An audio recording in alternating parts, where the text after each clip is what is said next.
ago, where, inspired by civil rights movement, he became a community organizer intending to make a difference in the world. And it was here, in this city, a city of broad shoulders, that I found what I was looking for. And the public is invited to an open house tomorrow through the weekend, but not everyone is celebrating. Some subcontractors who helped build the complex say they are still owed millions and facing financial ruin. Vice President J.D. Vance is calling the Iran nuclear deal a win, defending the agreement and promising energy prices will fall even more, and that Iran is pledging to destroy its enriched uranium stockpile. On the military side, the Iranians, for the second night in a row, did not shoot at any ships in the Strait of Hormuz. So far, they are honoring their end of the commitment. Iran, however, is not promising anything about its nuclear program that it did not agree to in the deal with President Obama. And Vance has also had a blunt message for Israel about its criticism of the deal, telling them to back off. And Arizona's Attorney General dismisses a sprawling criminal case that alleged President Trump's former chief of staff, Mark Meadows, former New York Mayor Rudy Giuliani, and others tried to overturn the loss in 2020. America's listening to Fox News. You never know who might be taking the quiz.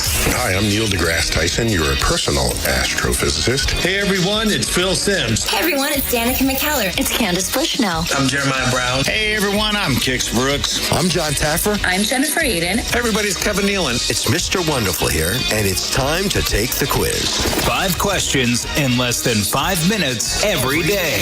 Listen and follow at thequiz.fox. The world of business moves fast. Stay on top of it with the Fox Business Rundown every Monday and Friday. Fox Business reporters, anchors, and hosts will bring you beneath the stock market speculation and boardroom drama to tell you about the biggest business stories of today. Whether you're on Main Street or Wall Street, Fox Business is invested in you. Listen to the Fox Business Rundown every Monday and Friday at foxbusinesspodcasts.com or wherever you download your favorite podcasts. By the way, the Babylon Bee says aliens go home and say there's no intelligent life on Earth after meeting Neil deGrasse Tyson. Ladies and gentlemen, anyway, look out. It's only me. It's only the Kimmer with Pete Davis in the mountains of Macon with some kind of like an arborarium there with flowers and trees and plants in the mountains of Macon. And the mechanical mangler at the controls. It's floundering. Now, wait a minute. I see a shadow in the background. I see a shadow. There's a human being in there with flounder. That's right. We have an intern today. Holy smokes. We have an intern. Outstanding. Poor bastard. I already told him. He doesn't want a career in radio? Or? Well, I think he was misinformed. He thought this was some kind of AI factory or something. He said, wait a minute, this is radio? There's still radio? It's still here. All right, now, do we have a microphone? Yes, Matthew. We do. Yes, we do. And by the way, we have all the news. We had the Iran stuff. We have people talking about it. I got some great other stories here, too, including more stuff on the Pride thing. We got a billion things. First of all, we have an intern. We got to talk to the intern. Matthew, welcome aboard, man. How's it going? I can't hear. We can't hear Matthew at all. Is there any way to... Oh, yeah, good start. Yeah. See, Matthew, this is what it's like, my friend. See, in the old days, radio, you could hear, you could talk, stuff like that. We don't really do that anymore. It's more kind of a personal... Now he's good. Hey, Matthew, how's it going, man? Going well. Well, we still can't hear him worth of crap. Do we have a thing? There we go. Now, we got the wrong mic or something here. Hold on a minute. Hey, testing. There Can you hear me? There you go. Perfectly. Yeah. All right, there you go. Excited to be here. You have to hold it for him. No, that's what she said. But seriously, boom, wham. Anyway, God, can we start over? Oh, my God. Sorry, Matthew. This is normally how the show starts, Matthew. This is exactly how the show starts, Matthew. Anyway, Matthew, welcome aboard. Tell the little people who you are. I'm Matthew Herron. I'm from Monroe, Georgia, which is kind of near the Athens area. Yeah. I'm about to be a senior at the University of Georgia, so just really excited to be here. I've been interning here for last couple weeks, and I've enjoyed it. So. Excellent. Now, what have you been doing? You've been 680 stuff mostly, Yes, or what? with the production team. Yeah. So working Now- with all the shows. All right. Now, clearly, seriously, I make a joke when I meet the interns saying, "What the hell are you doing?" Who even wants to go into radio anymore? So clearly, are you like a sports guy, or what are your hopes for the future? Yeah, sports guy. Hopefully, just doing something like this. Hopefully, just been a big sports fan all my life. Georgia football, Braves, all that kind of stuff. So. It's been a great opportunity to be here so far. Cool, excellent. And are you excited about the future? Or you still want to do this, or Yeah, definitely still want to do this. Just being up here, I've seen how the ins and outs of all this. Just I've really enjoyed my time up here, and just it's been a great experience. So excellent. Well, that's outstanding. And we'll be talking. We'll chat with you off and on about things like school stuff. In fact, just real quickly, again, I could spend the whole 3 hours talking about what the hell's going on in college these days, because I don't know. I don't think most parents have any idea. I don't even know what college is like. Do you actually have classes where you go 3 days a week for an hour for a lecture, or do you even have classes? Do you meet? Are they? What's it like? I don't even know what a daily college like. So at Georgia, the schedule lays out. You'll have a lecture. It'll be either Monday, Wednesday, Friday, or it'll just be Tuesday, Thursday. So depending on that, but I go lectures every day. I'll have a couple classes a day.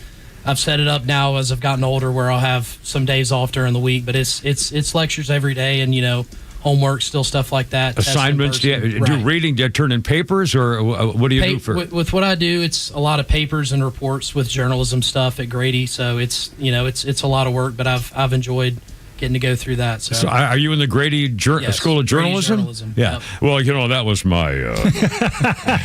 When I was a lad, my bachelor's is in journalism and my master's is in political communication, whatever the hell that means. And now, what about the stuff with AI? If I were a college, and by the way, when I was in graduate school after coming out of the Marines, which glad they gave me a class because I was kind of older, but. I can't imagine as a professor now trying to figure out whether what you turn in, that you did it all. How can you not just go to Grok and say, "Hey, Grok, I want to write me up a 20-page paper and I need it by 9 tomorrow morning." Is that an issue? Is that a thing? Do you do that, or is that okay, or what? It's definitely frowned upon in all aspects. Not all aspects. It's good for a guide, to help brainstorm some ideas, but in terms of writing papers and stuff, that's definitely not allowed. It's definitely something they try to monitor, but How would they know? Just, I guess the human eye can kind of pick it up a little bit. They also have some AI detectors where they'll submit your thing into it and it'll come up a certain percentage of AI. So they have an AI. They have an AI machine that detects AI. Oh my God! Holy smokes! Yeah. Crazy. So wow. Well, we have to. I guess AI can determine AI more than anybody. Yeah. That's right. Yeah. But they've also got an AI machine that detects whether the AI machine can tell if it's an AI machine. Yeah, this is this could go on and on and on. It was cool. And how many people do you have? Like giant 300 people in a lecture thing, or 20? What's class size like? If it's a class like maybe American history or a biology or something, it might be bigger people in there. Yeah. But all my journalism classes are more 60 to 80 people, maybe even smaller sometimes. So it varies. Is it discussion? Is it free-for-all chatting and open up questions, or is the guy lecturing you? It's pretty free. The Grady stuff is very hands-on, which has been a great experience. But most of the lectures are pretty much just a professor talking. All right, and now I don't want to bar the hell out of everybody, but I'm really curious. We talk all the time about what the hell's going on college campuses, aside from the Jew hating free Palestine stuff that all over the country and stuff. But aside from that harsh political stuff, are you aware of what we who are long outside of college these days, guys like me, are lamenting the obvious liberal bias among colleges and what they're teaching and what they're allowing and how the students are feeling about the political impact by the leadership of colleges. Is that a thing with you? Do you know that? Do you talk about it? Or can you tell who's a liberal professor? And is it a thing you're aware of? A little bit. I'd say most of that's mostly kind of what you'll see in the city of Athens, like you were saying with the protest. there's often protests. I actually live in downtown Athens, kind of near the Arch down there. So there's often protests down there, and sometimes even faculty will participate. So it's definitely something I noticed. But on campus, it's not too bad. You don't have a teacher saying, we hate Trump in here, and here's how you slant the news. Nothing direct. I mean, there's definitely sometimes there's examples of it, but nothing too extreme. Yeah. So. Anyway, well, listen, welcome aboard. And now, what's your goal 5 years from now? What will you be doing? Hopefully just a job like this. Like I said, I've really enjoyed it. Poor bastard. You got to raise your... I mean, Jesus, sitting there with Flounder. I mean, my God, man. Get some standards Working with a here, kimmer. Yeah, this is... yeah, working with a kimmer. Holy crap. I guarantee you that ain't going to happen. Now, by the way, just for kicks, have you even heard of this show? Now, be honest. Do not mess with the kimmer, because we do not like being messed with. I've not heard of this show. Well, there you are. Okay. Now, I assume... well, there you are. So, oh, my God, you poor thing. You must be going nuts about what this is going to be like. Anyway, welcome. We'll have a little fun here. This is Matthew, my friends, from University of Georgia. And you're going to make it, by the way. He's I'll tell you why. A strapping young man with a great attitude, looks you in the eye, strong handshake, wham, pow, boom. This guy, I'm so-and-so, and I'm here. I mean, don't ask Flounder. A little more confidence than Ben. Yeah. Well, no, I'm not comparing to anybody, but I'm telling you, I mean, I promise you, there are some old cliches that are still true. My father told us that the magic words were, the good guy always wins. But secondly, if you work harder and have a better attitude than the other guys, you're it. You're going to be the guy, because they will flock to you just by attitude and the way you handle things and look forward to the day. And what I mean, I'm telling you, attitude means a whole bunch of stuff about breaking free from the pack, especially with 20-something kids these days. My God, I mean, I don't know. I'm sorry, I don't even. He might be the most well-spoken intern we've ever had. Yeah. Well, anyway, Matthew, welcome aboard. We'll chat and we'll have fun. And by the way, jump in and we'll ask you about your opinion, because we're talking newsy stuff here. So don't be afraid, unless you'd rather not. I mean, I don't. Absolutely. I'm very interested. So okay. Let's do it. Okay. It's be fun. All right. Kimmer, Pete, Flounder, and Matthew. 404-741-1230, 741-123. So you never heard of the show, huh? Sorry. No. Everything's good. No. Really, I just say we're not holding it against you. I mean, no, it's not a thing or anything, So I never heard of the show. I'll be damned. And I never even heard of my show. It's 3:13 already. See how easy that was? We're already at one down. We just click them off. Interview me next. 9 to go. Yeah, we didn't even started yet. All right, look out. 106.3. How's your third? Looks like storm's coming, too. Good luck Braves game tonight. All right, look out. Nope. The Morning Extra, Neil Bortz, and The Kimmer Show are all online for you anytime at thepodcastpark.com. Plus all of Extra's exclusive podcasts like Ben Burnett, Janelle King, and so much more. All at thepodcastpark.com. Presented by Associated Credit Union. Your yard, it stresses you out. Between the watering, the seeding, the weeding, and mowing. And no matter what you do, you're never satisfied. Have you thought about artificial turf? It's low maintenance, it's pet friendly, and it looks amazing all year round. Those in the know use ATL Turf Go. ATL Turf Go is Atlanta's top choice for artificial grass installation. Let them build you a backyard of your dreams with a custom golf or putting green, outdoor kitchen or pool deck. They even specialize in custom concrete and stonework. They handle everything from design and grading to construction and drainage solutions. So whether it's residential lawns or recreational sports fields, ATL Turf Go can build you a stress-free space you'll love. So say goodbye to mowing, maintenance, and your wasted weekends. Learn more and schedule your free in-home consultation today. Call ATL Turf Go, 678-403-2339. That's 678-403-2339. Or visit atlturfco.com. Georgia summers are known for heat, and sometimes it's the humidity that makes your home uncomfortable. With all the rain we've had lately, excess moisture can build up inside your home, leaving it feeling sticky and muggy even when your air conditioning is running. That's why Central Heating and Air Conditioning recommends whole house dehumidifiers. It works with your HVAC system to remove excess moisture throughout your home, helping improve comfort, reduce musty odors, and create a healthier indoor environment. And if it's time for a new system, now's now's a great time to upgrade. Qualified homeowners can receive up to $1,700 in rebates and up to 60 months 0% financing with approved credit. Since 1947, Georgia families have trusted Central Heating and Air Conditioning for dependable comfort. Call 770-GET-HEAT. That's 770-GET-HEAT. Or go to centralheat.com. Centralheat.com. Turn to your Atlanta carrier experts. Central Heating and Air Conditioning, delivering carrier comfort for the world we share. We're smart,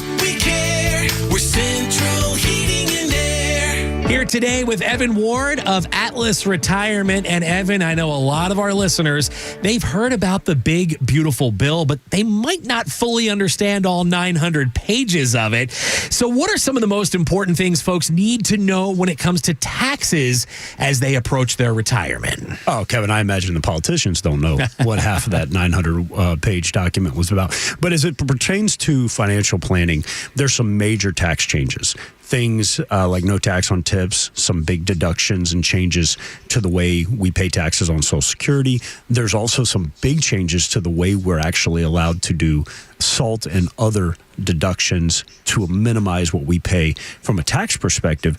But your CPA has got to be aware and got to be planning for that. So we've got to get to work on that. I know it's 900 plus pages, Evan, but ultimately it's probably not what everyone had on their summer reading list. But ultimately, we know tax implications, they can really derail a retirement plan when all's said and done, can't they? Well, 100%. I mean, think of it this way. If you make $1, but then you got to give half of it or more to Uncle Sam, and trust me, between capital gains taxes, taxes on your Social Security, taxes on your ordinary income and dividend and interest income, you're going to be giving a huge chunk to Uncle Sam unless we do some proper planning. And with that, we can minimize, in some cases, completely eliminate the taxes that you're paying.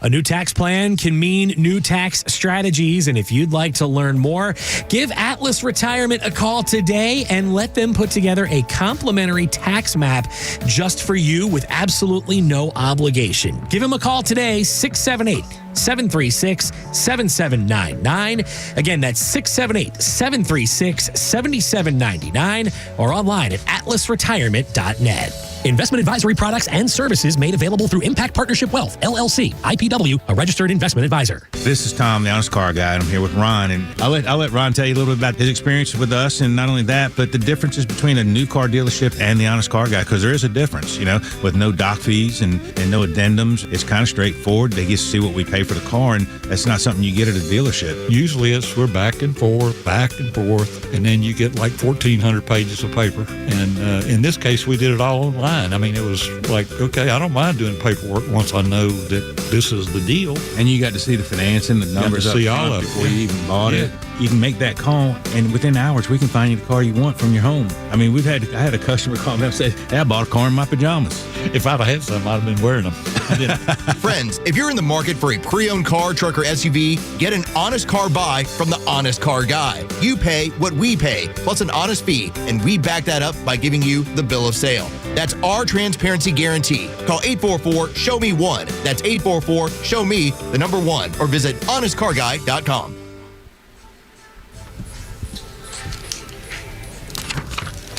I like his movies a lot better than his music.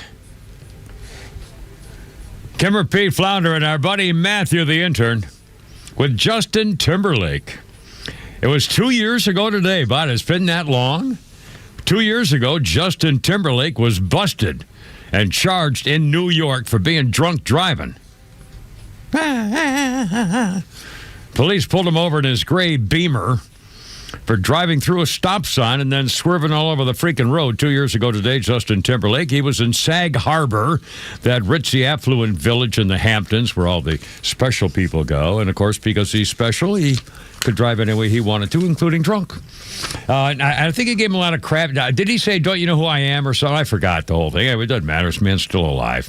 Anyway, let's see. Kimmer Pete Flounder, Matthew the intern's joining us today. Our birthday list includes Emma Hemming Willis, who's 48 years old, who happens to be Mrs. Bruce Willis. Now, he's still alive, right? He's in really bad shape, I guess. Yeah. A kind of a weird or unusual kind of Alzheimer's, I think. I think there's a different category, but it's pretty bad, apparently, and the poor guy's suffering pretty good. And on history list here today, on this day in 1948. Hey, Matthew, I got a question for you. I actually have several questions. I'm gonna wonder, first of all, do you know why they call a record album a record album? I do not. You know, now they put the sleeve of the regular so-so. In fact, have you ever seen a record album? I've seen one before, yes.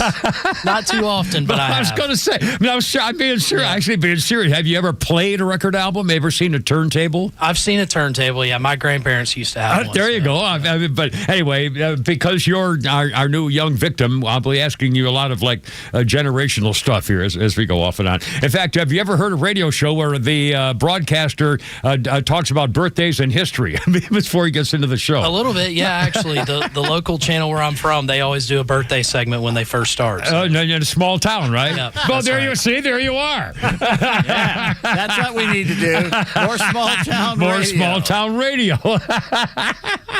Right see, he said it helped Matthew. The man's at the University of Georgia, about to be a graduate and a very successful individual, right. And he started out that way, just like the Kimmer. If we play our cards right, we could wind up number one in Winder. That's right. I'll take it. We could syndicate in Winder. In fact, anybody in Winder right now, you call Mr. Dickey, and we'll go up there for nothing. Well, you can broadcast on this show 3 to 6 for nothing for 2 months, and then see whether you want to join us. I don't think we're taking that deal. Okay, fine. Anyway, here's the answer to the question. I've forgotten and told you. This could be a weird day. I mean, they shouldn't bring other people in here. They bring new guys in here, and all of it changes everything. Because now I want to talk about what's. I would love to go back to college. I swear to God, I would love to go back and take a course in college. What's stopping you? Well, because I work 12 hours a day, and on weekends I got to see other people's horses, and So how can I go to college if I see other people's horses on Saturday and Sunday morning and then have to go work? Huh? Go online. No, I mean to be in a class. I want to sit in a classroom and see the people and see stuff. It could be some chick with a grandpa fetish. No, sorry, that was so wrong. That was very, very wrong. All right, here's the question on the record. I'm sorry, I'm losing it. I'm just, I'm losing my freaking mind here. On this day in 1948, why it's called a record album. We'll start from the beginning. Columbia Records, 1948, introduces the 33 1/3 RPM long play 10-inch record and 12-inch records. One side of the 33 1/3 played for 23 minutes.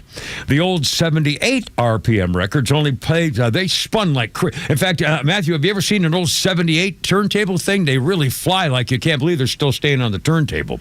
They only play 3 to 4 minutes on each side on the old 78s. And by the way, for the record, people may not remember or even know, the records played on both sides. So when you played one side of the record, you flipped it over to finish the stuff on the other side. Anyway, the 10-inch version was phased out. They were developed by a guy at RCA Victor, but it didn't catch on. Now, why it's called a record album? When the records had a thicker groove and ran at 78 RPMs and spun so fast that the needle in the turntable only caught 3 or 4 minutes on each side. Because of that, they had to stack a whole bunch of the records together to get through one song or a musical selection. So they were stacked together and sold in a book called an album. Several records individually in sleeves of a book called an album, like a picture album. The new 33 1/3 could go 23 minutes aside, so it would take care of everything. Although the name album stuck.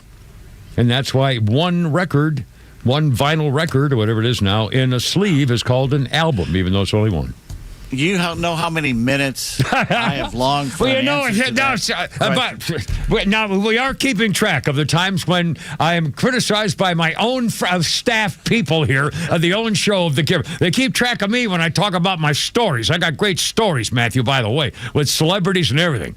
I can see why in the pre-show meeting you didn't bring up the fact that you were going to talk about albums and the history and name. I didn't know until I didn't know until I would. Matthew Walk, I was in here. I didn't even know he was coming in today, so it changed everything. We're very flexible here, Matthew. This is like modern stuff, news things. We go where it goes, we go. All right, now, Donald Trump I love that Donald Trump has a 2-word reaction to the people who are criticizing the Iranian plan.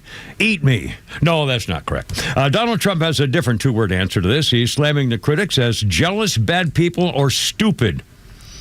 He said, our stock market just hit a record high. Oil prices are tumbling down. Either jealous, bad people or stupid people, fools to think we aren't being tough enough on Iran. The oil is flowing, stock market's roaring, jobs at records, prices are dropping, countries safer and more respected than ever before. You're welcome. Those were the actual 2 words. Now, I don't know what's in the final plan. They've signed it. And again, did you see the picture of Donald Trump doing his stupid signature thing with that great big black pointer there, looking up and down like a picket fence thing? It's the funniest thing I've ever seen. But they've signed it, and everybody's on record and on board. And so I think, we'll see.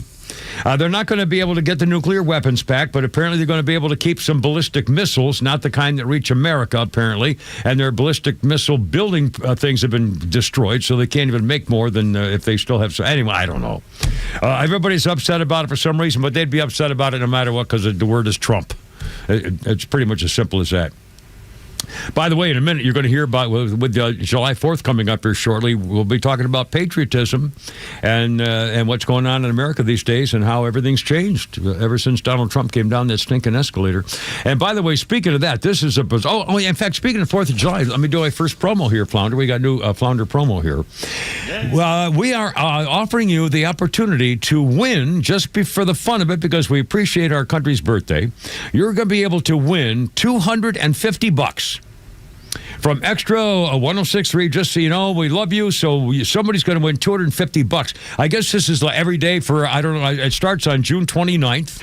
That's correct. Which is the Monday of the week going into 4th of July. 4th of July is on a Saturday this year. Right. Now, do we get a day? Do we get a holiday in March? Yes, we get a day off. So there'll be one Thursday where we'll be doubling up that and offering $500. Oh, my. Now Friday, so we're working Friday, I assume, right, or not? Are we working off. Friday? We're off. Okay, off Friday. Yeah. All right, so we will do a double thing on Thursday. So anyway, starting the 29th, not this week, but a week from...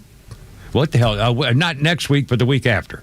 June 29th. The morning show and the Kimmer show will give away $250. So that's every nice. day. Every day. Every day. Yeah. On the ding dong day. I freaking like it. It's great. Well, just a little happy birthday thing. Of course, I can't do that. I'm not eligible to. In fact, Flounder. No, because you work here. Well, I know, but I am trying to raise money for the Kimmers Get Me a Weekend Woman fund. So that would help a lot. But anyway, now we don't know whether we're doing a contest or a quiz. We'll figure it out. We'll do a little something. Now, by the way, speaking of Donald Trump and presidencies, I love it when it'll be a keyword thing. We'll be doing a sounder and a keyword you have to listen to. We're going to be cross-promoting this with the morning show. So we'll give all the details and everything out. Oh, boy. Well, the duck will fall down from the ceiling. Yeah, Groucho Marx. I say the secret word. Hey, Matthew, you ever heard of Groucho Marx? I have not. Oh, my God. See? Here we I'm sorry. I'm not laughing at you. I'm laughing at the fact that, oh, my God. I mean, this is really cool. Well, let's bring it up. Okay. Have you ever heard of Martin and Lewis? I think so. Dean Martin and Jerry Lewis? Yes. Abbott and Costello? No. Abbott and Costello. Who's on first? Yeah, yeah. That's Abbott and Costello. Yeah. Okay, yeah. Now, see, that's Peter, sports guy. He would know the who's on first. That's why I asked that part. He would know that, as opposed to just the two comedians who were They were movie stars and doing a million movies back black and white days. I'm sorry, Pete. I missed you were saying one. You have another one? Have you heard of Monty Python? Yes, very familiar with that. Yeah. Well, then that's a good sense of humor then, because I'm not dead. Well, he'll be dead soon. I'm not dead. Go ahead. Not fooling anyone.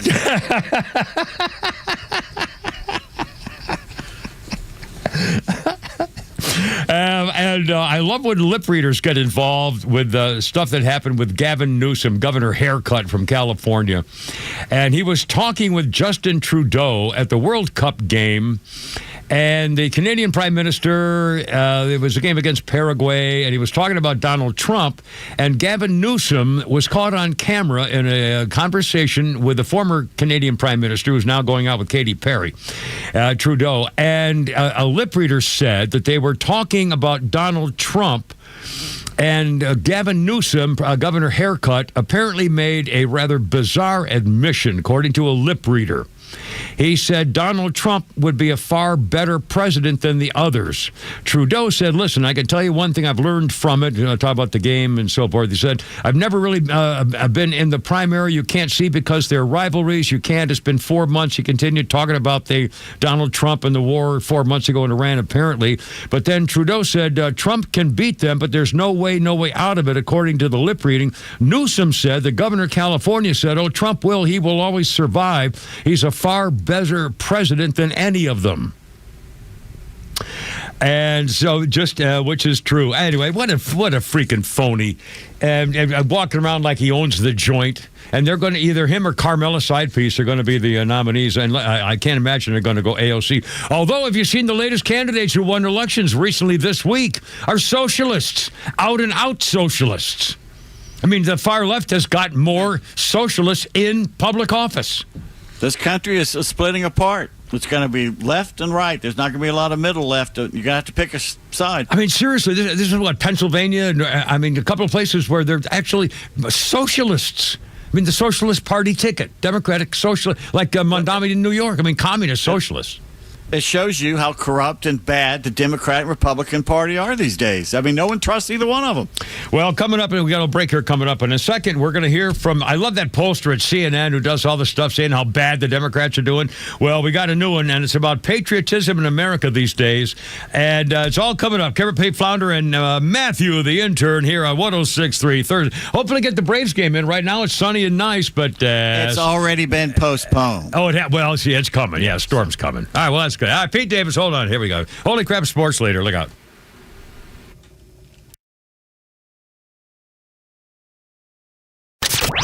Get the latest breaking news and insight from the biggest conservative voices in the South when you follow Extra 106.3 across all your social media platforms. Find us on Facebook, X, Instagram, and YouTube at Extra 106.3. The warm air, the beautiful weather, and the sounds of baseball. It's got you thinking about hitting the road.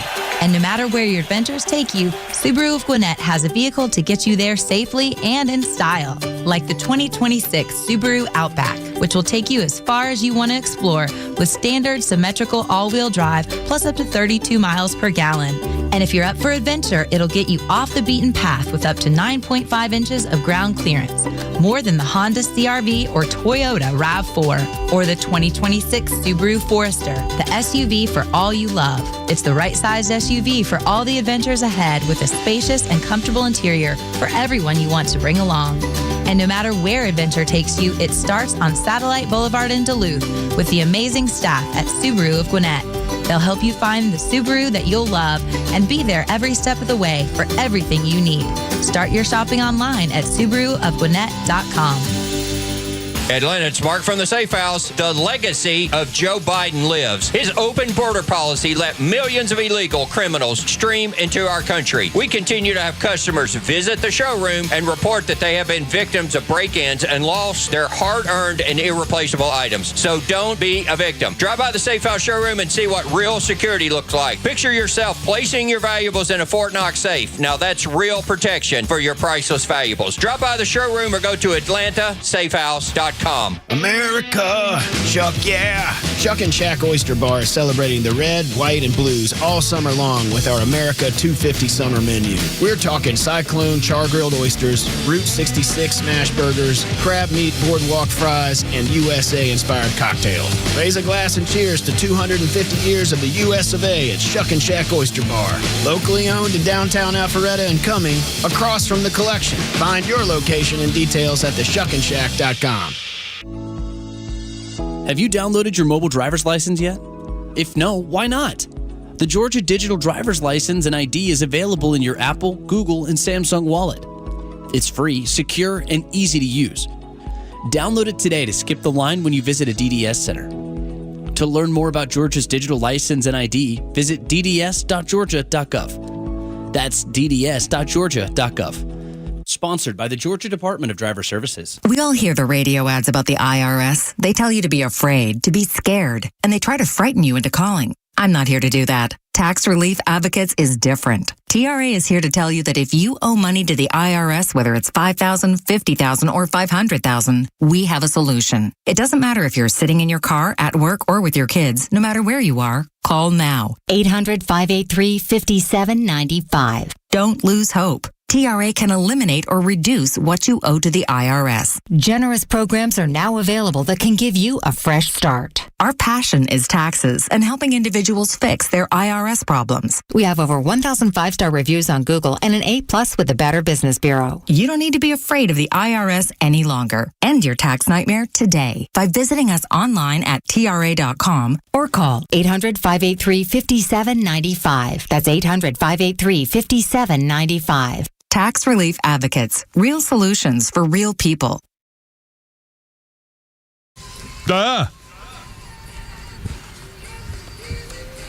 Hello, Adele here for you there.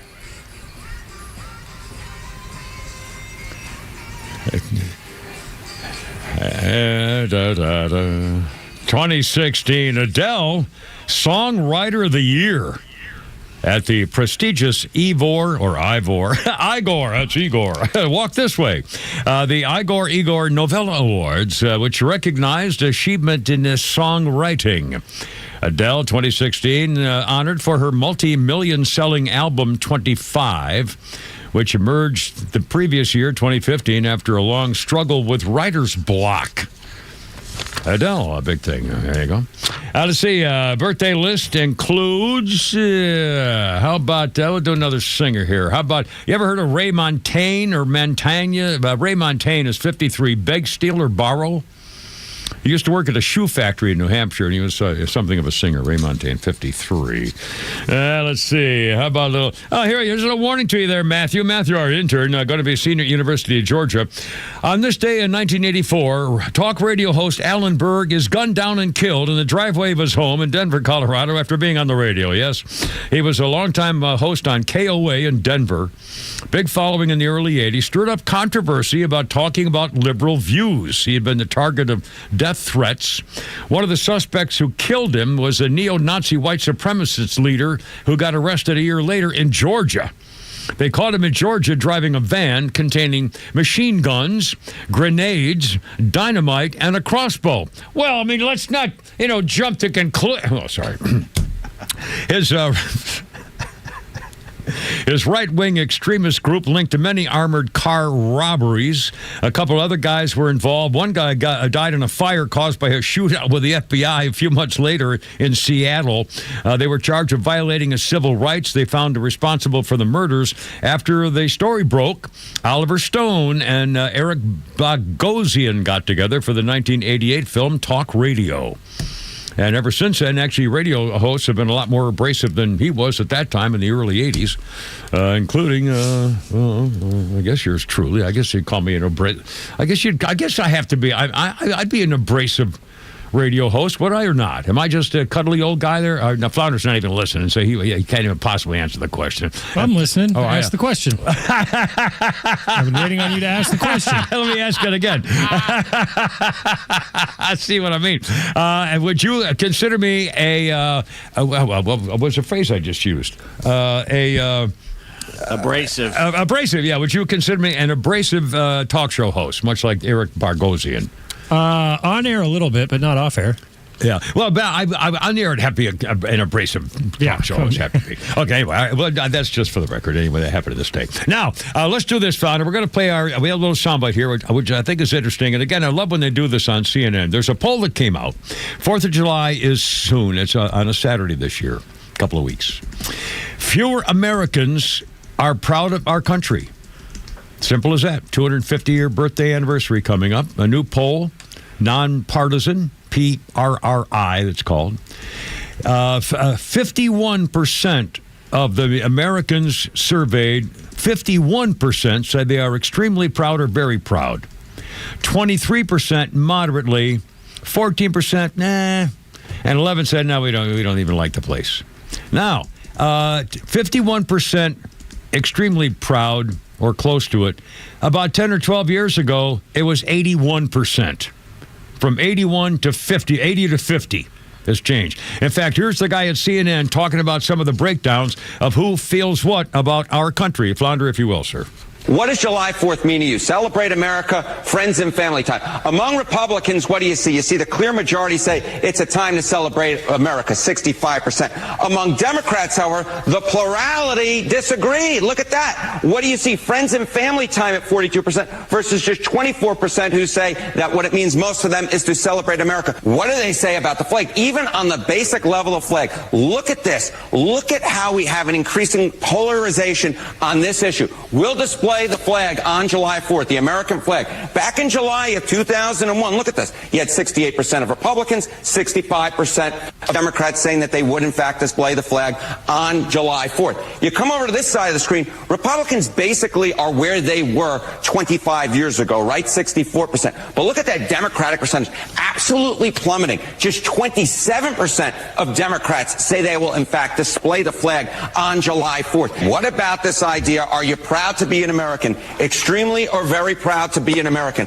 Again, look at this divide, a growing divide on this question. Back in January of 2001, 90% of Republicans, 85% of Democrats. This was after a very contentious 2000 election, keep in mind, right, with George W. Bush coming into the White House. You come over to this side of the screen in 2026, look at this. Again, the Democratic percentage absolutely plummets to just 29% of Democrats say they're extremely or very proud to be an American. That Republican percentage, the exact same, 90 and 90. The Democratic percentage, what is that? That's basically a third of the level that it was just 25 years ago. Yeah, it's all dying. It's all gone. Americans split on the American dream. Less than half believe that hard work will get you ahead. A country that's increasingly divided between Republicans and everybody else on faith, democracy, and American identity. Very few Democrats believe that being born here and believing in God or being a Christian are important to our identity. About half of the Jewish Americans in the survey say they're proud to be American. Of course, all the rising anti-Semitism. They better start being more, because this is the last place that's going to protect them. That's right. In fact, did you hear Glenn Beck this morning? Man, he was really going off. We talked yesterday about that survey of rapes in Europe, especially in Britain. And Glenn Beck was telling the most horrible stories of these young girls who were getting raped six times a day by people. And the police are saying there's nothing we can do about it. We've known about this for 15 years or more. Yeah. It's just that the media has ignored it. The American media has ignored it. This has been going on in Rotterdam and other places in England for 30 years. Yeah. Yeah, Pakistani rape gangs. And again, inbred Pakistani rape gangs. Yeah. Most of them were inbred. Yeah.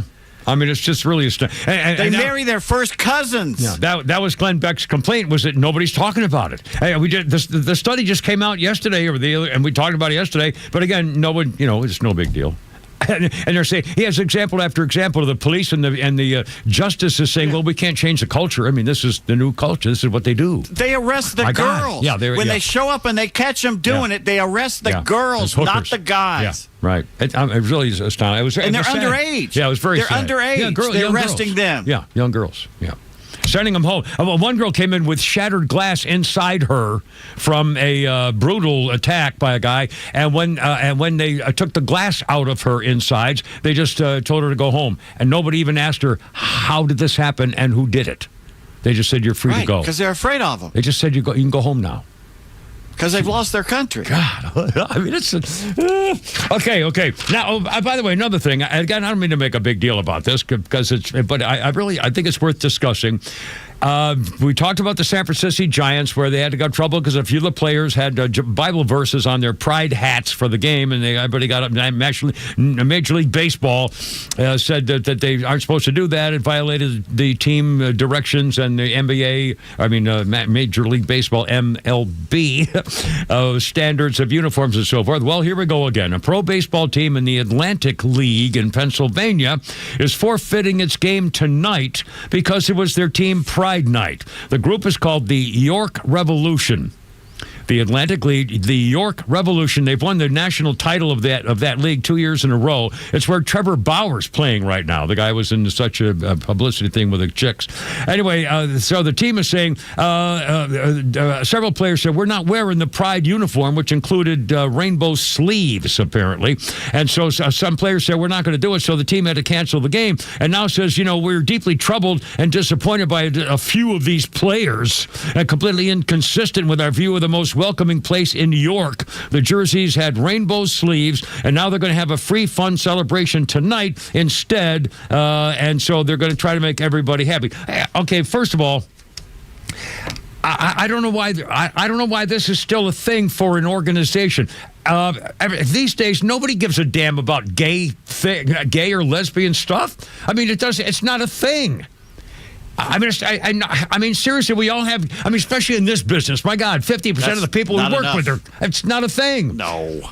What? It's not enough, though, Kimmer. You must pay homage. You must glorify it. You must get down on your knees and say, this is the greatest thing ever. But it's only some leadership. Gay people don't feel that way. Gay people aren't going around saying, well, I'm so proud of being gay. I want you to be proud of me, too. What do you mean proud? I'm not proud that I'm not gay. I mean, I'm glad I'm not gay, but I'm not proud to be heterosexual. What do you mean proud? Proud of what? You were born. That's how you are. What's that got to do with pride? So why are we even doing it? And by the way, I asked Founder a question. If this company came in tomorrow and said, all right, from now on Pride Month, we're going to have you wear Pride shirts that say we support LGBTQT as we here at work, would you wear one? If they said you have to now wear this to show our pride in Pride Week or month or day or whatever. I mean, again, and it's not because we don't have any negative feelings. It's just silly. Right. It's not a pride thing. Why are they doing it? Why do we even have it? It's a lifestyle. Why do we have to go around talking about someone's lifestyle? It's been accepted now. Who cares? We don't care. We don't care anymore. It's not a thing. You're not having to come out of the closet. I mean, who's keeping this stuff going? I mean, seriously, what's the point? The activists who still make money off of it. The NGOs that make money off of it. I mean, what a joke. The community organizers. It's just another split in America. It's just another dividing part of America. Dividing us. God. All right, Kimmer P. Flounder and Matthew, poor bastard. See what you ain't for, so he's leaving. The man, he's already turned in his resignation. Oh, sorry, man, but good luck to you. Oh, Jay, sorry. We got some phone calls also when we get back. Oh, good. All right, the phone's working. Yeah.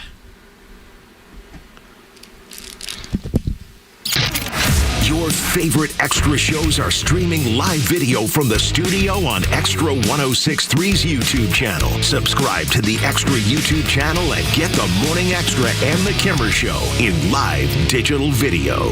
In December 1947, a meeting in Daytona Beach changed racing forever. From street-driven stock cars, NASCAR was born.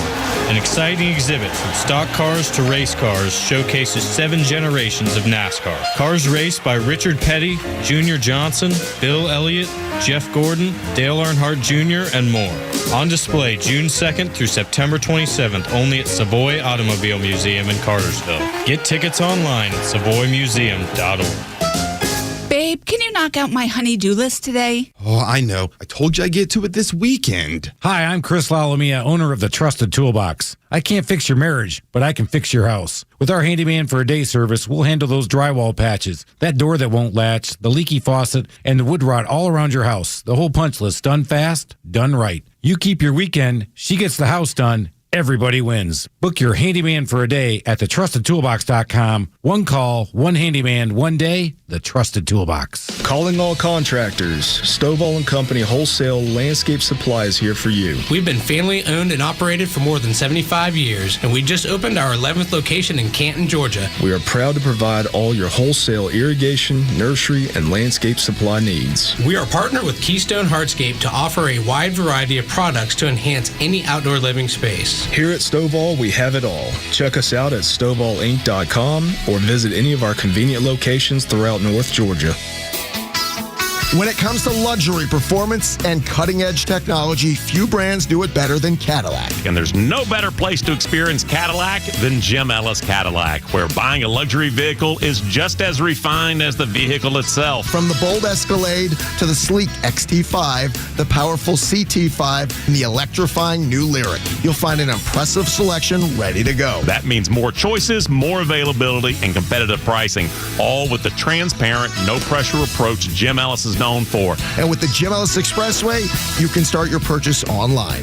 Value your trade, schedule a test drive, even complete paperwork from home. It's luxury car buying made simple and convenient on your terms. Or shop in person and enjoy a professional, welcoming dealership experience that puts you first. To get started, visit JimEllisCadillac.com or stop by the Jim Ellis Cadillac dealership on Peachtree Boulevard, just inside the perimeter. Jim Ellis Cadillac, where you can always expect the best. And now, Deep Thoughts with Neil Bortz. If you replace the W with T in what, where, and when, you get the answer to each of them. An extra 106.3 AI exclusive. All right. This is kind of the whiny Beatles. Meow, meow, meow, meow. 2010, this was the day the handwritten lyrics to the Beatles song A Day in the Life by John Lennon. Handwritten lyrics. 2010, this day went at auction for $1.2 million, Sotheby's, New York. John Lennon's handwritten lyrics were a double-sided sheet of paper with notes written in felt marker and blue ink, also containing corrections and other notes penned in red ink. So there you are, $1.2 million. You know, I'm just wondering, I see these notes here, I could maybe pass around to your friends at the University of Georgia, Matthew, that the Kimmer shows, I have these I could do hand autographed of my daily note things. I mean, not 1.2 million, but I don't know, I'm just saying, in case it comes up, because, a lot of future broadcasts. I'll give you 2 bits right now. I'll take it. $40. Hold everything. Let's see. I was doing stuff. I'm not to be ready for my thing. Oh, hell, we go. Let's do a Beatle. Paul McCartney. Sir Paul McCartney is 84 today. Wow. Pretty good. Good for him so far. And let's see. Let's do this. Let me ask you, Matthew, what do you know anything about the War of 1812? Have you studied that in your young life in school, the War of 1812 in particular? A little bit. It's one of the wars I may not be as familiar with, but... Nobody is, actually. Yeah. But as it turns out, the reason I mentioned this is because I really didn't think of this until I was well into my adulthood, that it was made known to me that the War of 1812 was actually the Second Revolutionary War. And it was a very important war for a couple of reasons, including one that we had declared America, the new America in 1812, had declared war on Great Britain. Because Great Britain had been at war with Napoleonic France, which enforced a naval blockade to prevent American trade with France. Britain also impressed American merchant sailors. By impressed, it means that they kidnapped them and made them join the Royal Navy to man the blockade with France. It was during this war of 1812 that Francis Scott Key wrote the Star-Spangled Banner. It was the War of 1812 where the White House was burned to the ground by the British. It was also the War of 1812 for the famous Battle of New Orleans fought by Andrew Jackson. The war ended with the Treaty of Ghent, and although the Americans and British fought over Canadian territory, there were no boundary changes in that. But the War of 1812, basically the Second Revolutionary War. Phone calls. Hello, what do you got? First, we got Wild Bill on the horn. Wild Bill, welcome, sir. What's going on? Oh, sitting on the porch drinking a beer and smoking a cigar. Outstanding. All right, I've got a 2-part question here. Number one, why has nobody snuck a sample of Michelle Obama's DNA, had it tested to see if she has XY chromosomes? Another great question. I don't know. That seems like a good idea to me, just to sneak up on a person's individual privacy. Absolutely. Here, pee into this cup, would you, honey? From here? If somebody has done that, I wonder if they're making a lot of money off of it, or they just had Hillary take them out. Yeah, she'd kill him. Hillary will kill him. No question. No question. Do we have another question, or was that the second part? That That was the second part. Outstanding. Well, it makes a lot of sense to me. You know, again, I guarantee she never had a baby. You know, those may be their kids, but I'm willing to bet that she never had a baby. Not that there's anything wrong with that. You know, if she raised a child, she's a mother. So, but still, you know, the whole thing's fake. And he's gay. We all know he's freaking gay. Allegedly. Well, no, he's gay. He said it in the book. Am I right? He said it in the book. Isn't that correct? You said he had, you know, things for guys. He's a gay Kenyan Muslim. There you are. Anyway, listen, thanks, man. I appreciate it. I Flounder, did I cut him off? We had another guy here, too? Or what? Yes, we do. Here we go. Flying around here. Everything's fine. It'll be fine. Totally in control. Oh, it's Canadian Jeff. It's Canadian. We were just talking about Canada. Hey, Jeff, how's it going, man? Eh? It's going good. Now, with this whole thing about our ex-prime minister down there. Yeah. Right? World Cup, yeah. Okay, so when I finally grab him, right, send him to his dad's country. His dad's country? Kenya. It's Cuba, for God's sake. Okay. Oh, Trudeau. Trudeau, yeah, there you go. Yeah. That's right. That's absolutely right. Fidel and the boys and Margaret and hell, who's that little midget from Geraldo Rivera? Jerry Rivers, Geraldo Rivera. Didn't he get a Trudeau chick involved too?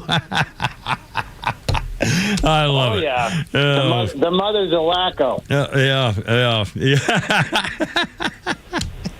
Yeah. Good point. All right, Canadian Jeff, be careful out there, my friend. Always a pleasure to talk to you. All right, now we got Roswell Tim on the horn. Roswell Tim, hey, man, how's it going? What's happening?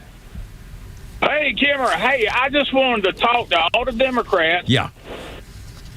You had Bill Clinton for 8 years. Yeah. You had Obama for 8 years. Yeah. And then you had 4 years of Biden. Yeah, that's 20. How much better off are you Democrats today after 20 years of Democratic control of our government? What did they do for you? Vote Republican this coming time. Well, there you go. Look what they did. You know, they're letting in millions of people and tried to open the borders, turning the Department of Justice against Americans, and they're going to school board meetings and the hateful Putty Tat. In fact, I was thinking about this the other day. Tell me if I'm wrong, Roswell Tim. In fact, Putty Tat has been all over the news today because he's ready to announce the opening tomorrow of his mausoleum crematorium library, which is the most disgusting-looking building I think I've ever seen any architect design on purpose.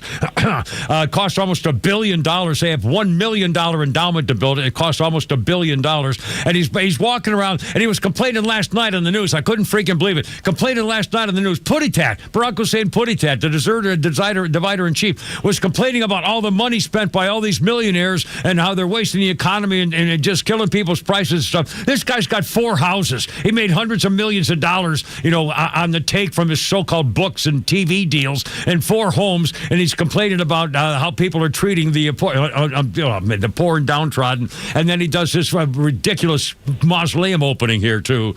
I mean, his name's got to be everywhere. He took over the South Side. The contractors are going broke because they haven't been paid. You know, of course, they had the DEI contractor people in charge, and now they aren't paying the contractors. They're losing millions of dollars. What a freaking disgrace! Worst president this country's ever had. Oh well, I take that back. He's the most divisive, racist president who hated his country. The worst president's Joe Biden. Just for the record. Anyway. Well, how about Bush showing up there? Oh yeah, and Bush W is showing up to salute him to it today. I think. Yeah. Yes, sir. After 20 years of being on the federal plantation, all they got was a free phone. I know. That's right. Yeah, it's the Obama phone. We got the Obama phone. I remember that. The community was so proud. All right, Tim. Thanks, man. Oh, mercy. Kevin P. Flounder, Matthew's back there. By the way, did you know that there is a new M factor syndrome leading to a man's issue with misogyny and violence? Do you have the M factor? We will find out. First of all, we got a little Flounder's Funny in there right now. In fact, I am now a married family guy. When I was last here, I was a younger man. I was 45. I got married at the age of 45. I am 53 now. 45 is late to get married, clearly. I had some issues. And I was enjoying those issues while I had them. But being, 45, that's 25 years of dating. Do you know how exhausting that is? Do you know how much acting fascinated that is? What is this? Your sister is thinking of leasing a Hyundai Elantra. What the hell are you talking about? But I love being married. I love being married because when you're married, you wake up ready. You roll out of bed ready with answers to challenging questions that women are working on through the night. Deep philosophical, hypothetical issues that no one has ever considered before. If you faked your own death and I found out about it, what would you say then? It's like being on a game show when you're married and you're always in the lightning round. It's not an easy game show. I feel like I should have a podium in my house that I could stand behind, has my name in a little oval at the front, a little hand button clicker. I'll take movies I think we saw together for $200. Jerry Seinfeld. It's coming up on 4 o'clock. Kimmer, Pete, Flounder, and Matthews in the back, our intern, and 404-741-1230 if you'd like to join us. And why not on 106.3. Storm's coming. Be ready. Here we go. Look out. WFOM and W292EV Marietta, a Dickey Broadcasting Station. This hour is presented by Atlanta Safe House. Breaking his silence, the Ayatollah responds. I'm Carmen Roberts, Fox News. Iran's Supreme Leader Mojtaba Khamenei issues a statement about the deal with the U.S., warning Tehran will not bow to what he calls excessive demands from the U.S. in future negotiations. Fox's Max Gordon has more from Dubai. In Ayatollah's statement, he says it was the American president who, out of desperation, used all kinds of leverage to bring this about. The Ayatollah goes on to say he held a different view on the Memorandum of Understanding, but signed off on it after Iran's president accepted responsibility for its outcome and said he wouldn't give in to excessive American demands. The Ayatollah also addressed the upcoming negotiations, saying that just because negotiators were meeting in person, it didn't mean that they would be accepting all of America's demands. And Vice President Vance says he doesn't know exactly when he will be going to Switzerland for the in-person signing ceremony for that deal, which was initially planned for tomorrow. Meantime, War Secretary Pete Hegseth told reporters in Belgium if Iran does not comply with the agreement, the U.S. is prepared to restart if we need to. We prefer not to, but we are prepared and postured to. After that, the U.S. military could blockade Iran's ports again. After years of construction, the Barack Obama Presidential Center opens its doors in Chicago. The former president, speaking at the dedication ceremony just a short time ago, emphasized his deep connection to the city. Day by day, block by block, I got to know the people who lived here, their hopes, their dreams, their tragedies and their triumphs. I witnessed their resilience in the face of hardship. Ceremony included musical performances, including from Bruce Springsteen and Stevie Wonder and others. Former Presidents Joe Biden, George W. Bush, and Bill Clinton there to celebrate. America's listening to Fox News. The Fox News Books podcast returns for a third season with All American Patriotism, hosted by Fox and Friends weekend co-host Rachel Campos Duffy. Celebrate 250 years of America's greatness through the stories of service, family, and pride that encapsulates the American dream. Join Rachel as she highlights traditional American values that have been at the core of this nation for 250 years and will continue for the next 250. Follow and listen now at foxnewspodcasts.com. America, raise a glass to our 250th birthday with the Fox News Wine Shop, featuring limited edition USA 250 wines. Plus, get 20% off your first purchase with code FNRadio20. And remember, wines are delivered straight to your door, so don't wait. Order now at foxnewswineshop.com and use code FNRadio20 to save. 20% discount excludes wine club offers and cannot be combined with any other promotion. Expires July 31st, 2026. Must be 21 or older to order. Please drink responsibly. Here we go. A little songwriting tribute coming up here. Kimmer, Pete, and Flounder, and Matthew, our intern, in the back. A little Van Morrison, I think, here.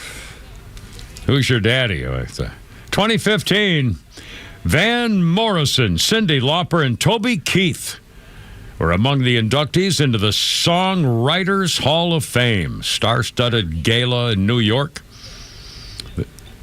Oh, the Grateful Dead's Jerry Garcia was inducted posthumously alongside their lyricist, Robert Hunter. But Van Morrison here, Songwriters Hall of Fame 2015. There you go. Phone calls take priority. Kathy is on the radio. Hi, Kathy. How you doing?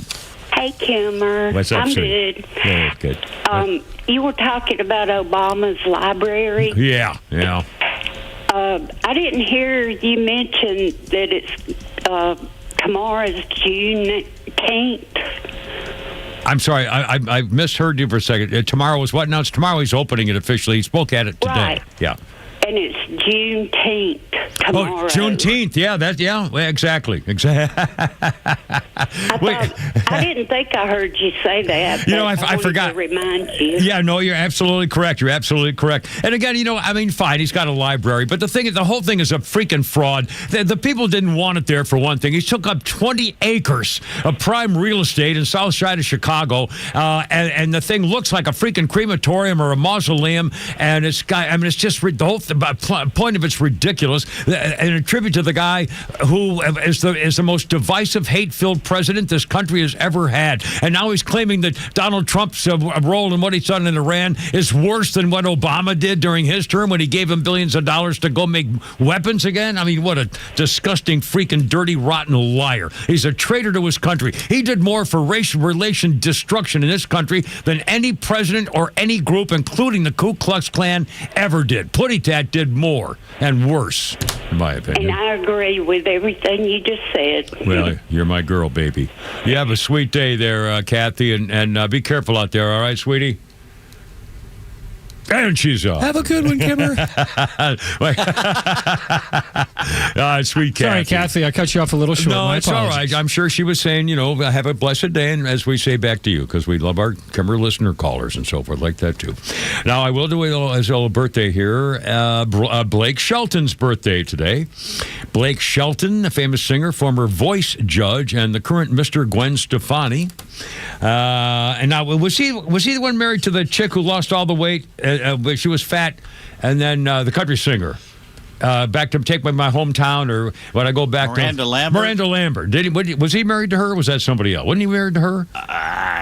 I think so.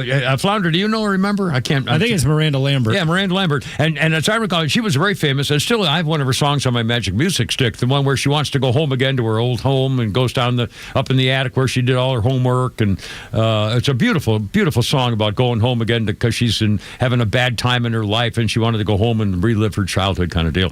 Beautiful song. But as I recall, Miranda Lambert was very overweight. And then all of a sudden she went on a kick and lost all that weight. And that's when she started having some relationships with other guys.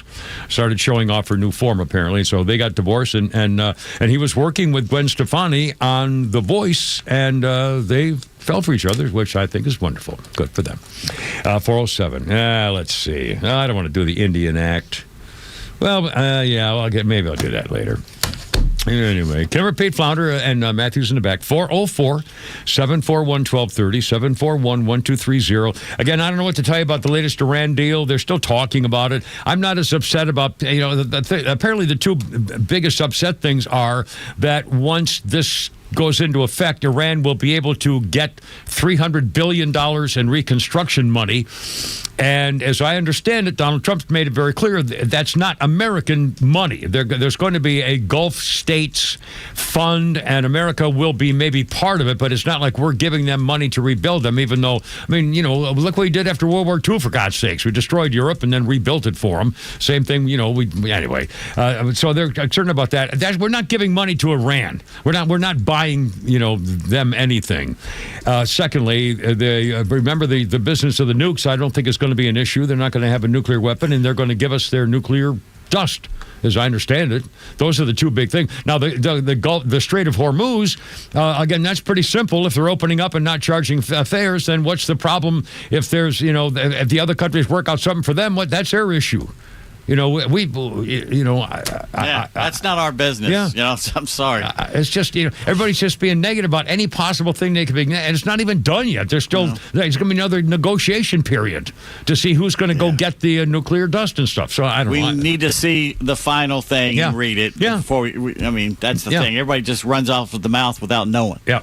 So anyway, I'm not, and again, and put it that complaint that, well, what he did was actually better than what Trump's doing, Baloney, just the opposite. He gave them billions of dollars in unmarked 20 so they could keep building their bombs. Plus, they kept building their bombs. Donald Trump made it sure they will never be able to do it again because all this been bombed. Don't you remember what happened when he sent all those jets in there with the incredible military attack? I mean, it's just unbelievable. Puttitat never did anything. He kowtowed to it. Puttitat bowed at the waist in front of a sheikh from Saudi Arabian oil country.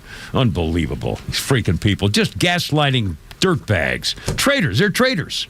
And they're trying to ruin this country. And that's why and I'm telling you, it's working. That's why they keep electing socialists. More socialists being elected to Congress.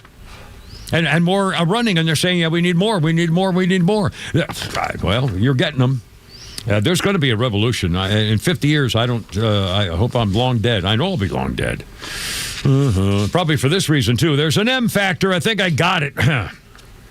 There's a new study. A syndrome called the M factor, categorized by a cluster of attitudes linked to misogyny, male supremacy, violence, and opposition to gender equality. It's an attitude that sees true masculinity as under threat. Notions of male supremacy, propensity for violence, misogyny, contempt for sexual minorities, and opposition to gender equality. The organization, it's a Swiss-done sponsored study in Zurich about masculinity issues, gender roles, family life, relationships, and stuff like that. The issue of masculinity revolving around manosphere, a network of influencers, online communities, social media channels promoting forms of extreme masculinity and male dominance. And those manosphere organizations are growing. 20% of the men surveyed score high for the M factor business, a greater risk of problems with violent behavior, mostly among young adults. Increasingly being marginalized in society. And by the way, one of the things they're saying is it's got to do with being an incel. Experiences of exclusion and limited social participation contributing to the attitudes. Men with high M factors scores likely to identify as incels, involuntary celibate. Consuming hardcore pornography, well, speak for yourself, mister, using services of the opposite sex nature things, and reporting intimate partner violence across both sexes. Anyway, I don't know. People are freaking crazy. I don't. You know what's crazy? Yeah. What? That next week we're going to be giving away $250. $250 starting on June 29th. Which is not next week, the week after. Which is a week from this coming Monday. So it's like 10 days or 11 days, whatever. June 29th, tune into the morning show and the Kimmer Show, and we will be giving away $250 just because we love you. Until Thursday. And then Thursday we're giving away $500. Even better. 250s, actually. So 2 different winners on Thursday. It should be cool. And we're off Friday. Actually, I think we may have one $500 winner on that Thursday. Really? According to the memo I'm reading. No kidding. I didn't see that memo. Well, you don't read your emails. I don't read my... Well, I didn't get it. Nobody told me I had one. I don't even know where it is. Yes. Huh? We have downloaded the Microsoft... well, I didn't get a ding that says you got an email from this our place here. How am I supposed to know that? I'm supposed to look around. It's all 680 stuff. I'm sure. Am I lying or what? It's all 680 stuff. There's nothing on here for the Kimmer. I mean, our company email is 680, and the rest of you guys. It's unfreaking believable. This is, huh? This is. Well, this is all about us. Nobody ever told me anything. I don't have a thing saying my phone saying I got a thing. How am I supposed to know? That's why I brought you the paper out today to start reading it. Well, I'm reading it. I read it twice already. So I say that's halfway through the show even. So I'd say I'm doing all right then. Poor Matthew. What did I get into? I was got 413. All right, holy crap. Kimmer, Pete, Flounder, and Matthew. We got it all. Look at time for the Bortz Report, exclusively on Atlanta's only conservative news and talk station, Extra 106.3. Well, I admire Tug and Carlos in the morning here on Extra 106.3. They're very adept at interviewing politicians, and it's election time, so they're getting quite a workout. I hated it. I always hated interviewing candidates for office. And I guess one of the reasons was I always wondered, why are you running for political office?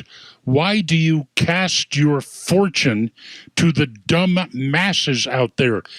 If you really had any qualifications at all, you'd stay in the private business world and build a happy future for yourself without having to dissect yourself in front of these losers out there. I've never been able to understand why most of these people run for office. I think it's really just for the power. Many of them were living pathetic, sad lives that would never have any patina of power anywhere.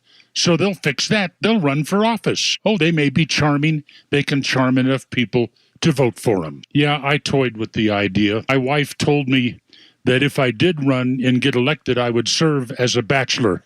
Well, that cured me. Why can't these people do something meaningful? Like maybe say, no pay raises will be effective for me as long as I'm serving this current term. Or congressman, why is it a crime to lie to the Congress of the United States, but it's not a crime for congressmen to lie to you? Fix that. You'll get my respect. Term limits. If you told me you just had a few wonderful things you wanted to accomplish and you'll do it in 2 terms and leave, okay, maybe you get my vote on that. And why can't we make these people pass a simple civics test before they run for office? We don't need Congress critters who think that we've already been through World War XI. A pox on their houses. All of them. Neil Bortz, Extra 106.3. I know, I'm a cynic. Celebrate the red, white, and Braves during Independence Week at Truist Park. The week begins June 30th through July 2nd as the Cardinals come to town. Fans can score the corduroy throwback cap presented by Napa on July 2nd, featuring an American flag patch. Then it's a division showdown as the Mets battle your Braves, July 3rd through the 6th. Join us as we celebrate the 30th anniversary of Atlanta hosting the Olympics with Olympic theme night on July 3rd. And on Saturday, July 4th, enjoy some freedom, fireworks, and fastballs. Start your day at the Independence Day block party before the game, then enjoy the Southeast's largest fireworks show after the game and all kinds of fun in between. The week wraps up with back-to-back giveaways, the kids' mini Drake Baldwin bobblehead, and the Matt Olson bobble card presented by Delta. Visit Braves.com/independence to purchase tickets for $17.76. Atlanta Braves baseball. We are Braves country. America! Shuck, yeah! Shuck and Shack Oyster Bar is celebrating the red, white, and blues all summer long with our America 250 summer menu. We're talking Cyclone char-grilled oysters, Route 66 smash burgers, crab meat boardwalk fries, and USA-inspired cocktails. Raise a glass and cheers to 250 years of the US of A at Shuck and Shack Oyster Bar. Locally owned in downtown Alpharetta and Cumming, across from the collection. Find your location and details at theshuckandshack.com. When summer hits, your lawn work doesn't slow down, and neither should you. That's where Toro mowers come in. Built for power, comfort, and a smooth, reliable cut, Toro helps you tackle tough grass and long days with ease. And you're not just cutting grass, you're getting the job done right. Find your Toro mower at Howard Brothers. They've got the team and machines to keep you mowing all season long. The grass is always greener with Toro and Howard Brothers. When I first started using a CPAP, getting supplies and equipment was a horrible hassle. It pretty much stayed that way until I discovered CPAPs, etc.com. Same-day shipping on anything you might need, including travel CPAPs, hoses, masks, you name it. Same-day shipping. CPAPsETC.com or visit their store in Alpharetta. So easy, and you could be preserving your health and saving your life. I'm Patrick Brown, former Army Ranger in the United States Army. Like many service members, I had to make difficult choices when leaving the military, and the most challenging thing was finding purpose in a new phase of life. Housing, employment, education, way too many decisions and no idea where to start. That was until I met the Warrior Alliance. They made it simple. They listened and quickly connected me to the services I needed. And like a trusted friend, they even followed up to make sure I was squared away. Change a veteran's life today by donating at thewarrioralliance.org, helping warriors navigate to success after service.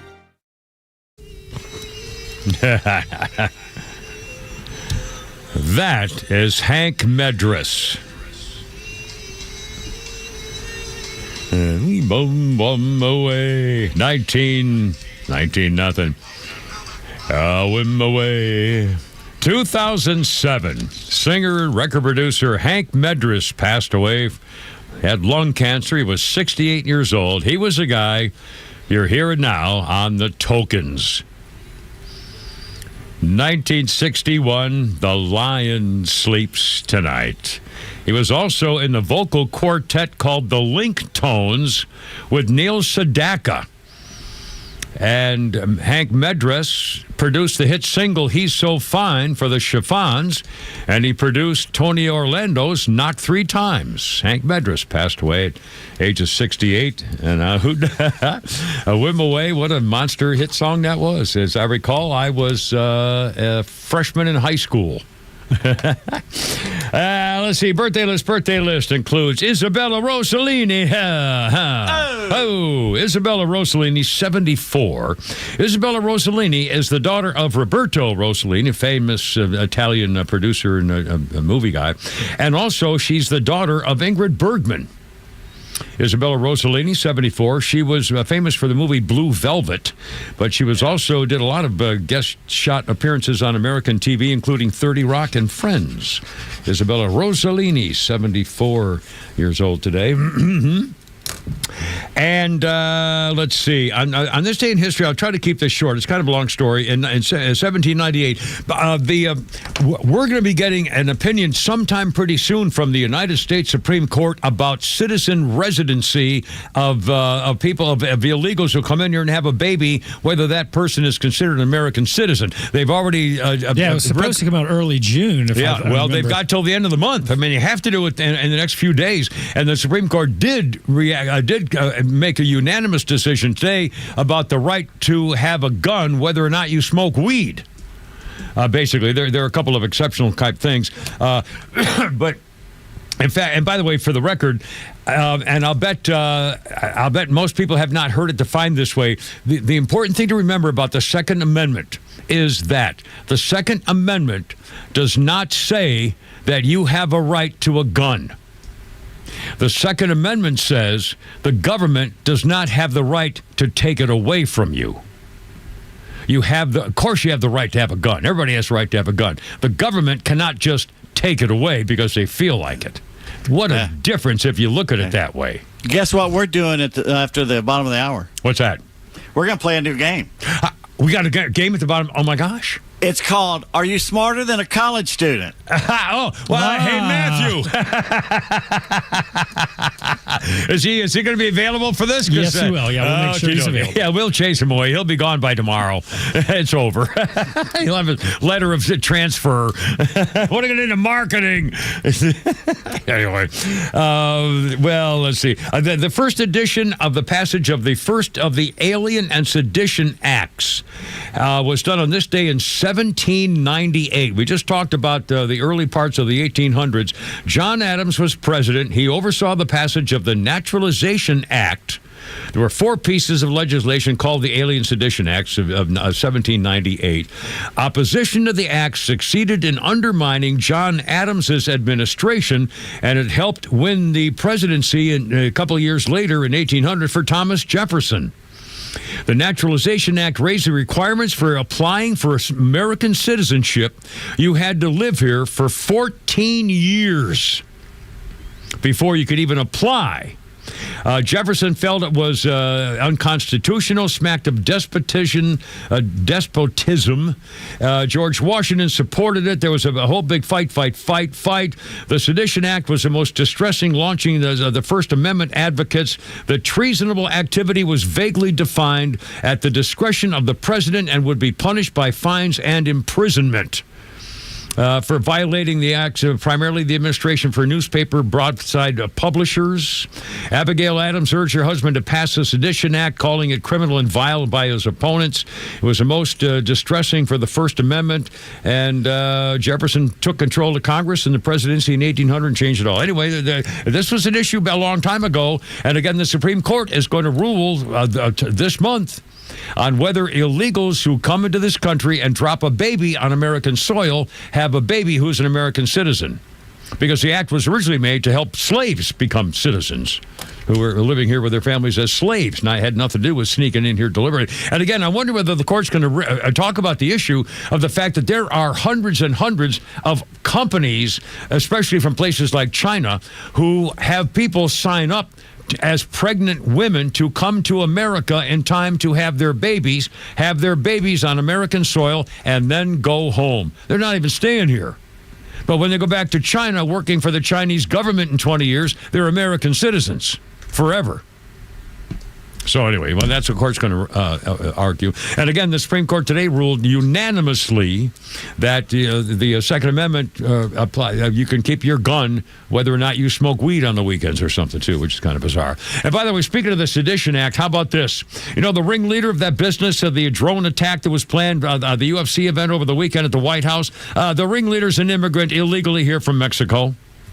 Abraham Alvarez, 31 years old. Was supposed to have been kicked out of the country years ago, but he was granted deportation relief under Barack Hussein Puditat Obama through, yes, DACA, Deferred Action for Childhood Arrivals program. One of the leading conspirator who wanted to use drones and bombs and sniper teams to kill everybody they could over the department celebration, over the explosive attack of the USC celebration birthday party thing over the weekend. And he is an illegal alien who was given DACA protection, Deferred Action Childhood Arrival. Responsible for the planning, organizing, and directing. Several members of several states involved, about 24 total. They're still arresting more. They've got 5 already as part of the Biden DACA terrorist program. How many more examples are we going to be bringing up between Biden and Obama allowing terrorists to just come into the country and stay here? I mean, it's really astounding. All right, I got something I'm really looking forward to talking about because it's kind of creepy. In fact, I think Pete and I kind of off the air the other day were talking about this chick named Emily Ratajkowski. Is that how you pronounce it? Ratajkowski, I think. Ratajkowski. She, what? My pick is frozen there, and it looks like I'm like having an orgasm or something. Yeah, I was going to say, are you okay? Maybe because I mentioned Emily Ratajkowski. Yeah. She's something of a young dish, and she's known for, she's kind of a tramp, and admittedly, which is why there's an issue about it. Megyn Kelly is taking on Emily Ratajkowski about her essay of empowering women. Here's what's going on. Emily Ratajkowski, whatever her name is, wrote an essay and reacted to an essay on social media called MFer, basically. She's a model and actress. She details her life as a newly single mother after her marriage collapsed. So she took part of a period of compulsive dating, trying to find out what kind of woman she wants to become, unquote. Well, here's what happened. Ratajkowski was a model. She became an actress, social media personality, an author. She has 30 million Instagram followers. She chronicles her divorce and dating experience while raising a young son. She decides, quote, I decided to blank my way into a new kind of woman. I wanted to destroy the Madonna, special girl I'd worked so hard to be for, an 8-pound baby who tore my vagina in two, and replace her with a whore, unquote. Emily's season this. So Megyn Kelly says, now wait a minute. You're talking about your post-divorce sex life as an example for young women? You're a slut. And Megyn Kelly on the show denounced Radikowski for becoming a slut as a soothing balm, I guess. The model actress describes her new period of compulsiveness. She became the thing she never wanted to be, which was a single mother, said Megyn Kelly. Most women remember some pain around the birth, but when you ask them about the birth, they say, oh, yeah, I was in a lot of pain. But the very, very, very next thing they say is, boy, I wonder my wonderful baby. I knew what it's like to become a mother. It's a miracle, the mother. That's not how Radikowski describes it. Tearing up her vagina. She said she had never done a one-night stand and only slept with 8 guys. She spent nights drinking martinis, having casual sexual relationships, and returning home before her son woke up every morning. This was her new life, as much sex as she could have with strangers and first-timers. And Megyn Kelly says, wait a minute now, this is some kind of empowering behavior? We're supposed to celebrate this as an example of female empowerment? 20 years, 30 years ago, I could see writing something like this. But in 2026, every psychologist out there tell you can do this, but it's not good for you. It's not good for your mental health. Yeah. And Megyn Kelly says it's like the young girls who don't have Emily's followers on Instagram or her money or her name, sadly, are maybe inspired by this. That she's now happier, in her own words, becoming a whore. That maybe the young girls say, gee, maybe I should try it to be happier. And by the way, this Radikowski in the past has spoken a lot about sexism, objectification, the pressures placed on women because of their appearance. I mean, please. And now it's all about sex. Yeah. As much sex as you can have to determine what kind of woman she wants to be. Well, I don't even know what that means. What kind of mental crap is that? Going out and having sex with strangers, but you make sure you get home before your baby son wakes up? Do you not see Looking for Mr. Goodbar? Golly. Holy, God. I gotta know who she votes for. Hold everything. 4:30 already. Holy cow, halfway done. And we got a new game, a special game coming up. Who wants to play? Matthews is playing. Can he play? Is he available? Playing. He may be. Flounder may have him on a project. No, it'll be Matthew against Kimmer. Oh, guys, it's gonna be great. All right, it's coming up. Right. Okay, here we go. Stand by. 106.3. How's your day? Rain coming. Look out.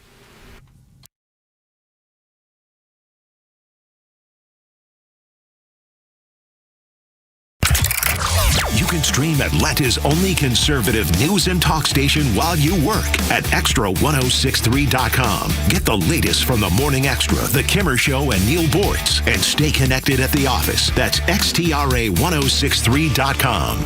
If you want a smart new Toyota with a payment that makes sense, it's time for you to take a look at the 2026 Toyota Corolla. Reliable, efficient, and built for long-term value. It's a great fit for daily driving, commuting, and keeping ownership simple.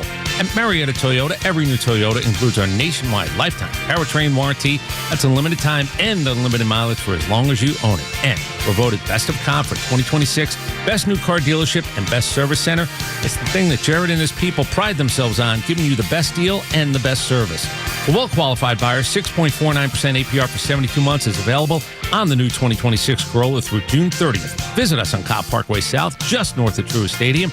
Marietta Toyota, since 1975. We've been here and we'll be here for you. 6.49% APR for 72 months with approved credit through Southeast Toyota Finance. Not all buyers are qualified. End 6/30/2026. See dealer for details. All prices exclude tax, tag, title, and include $699 dock fee and $257 electronic tag fee.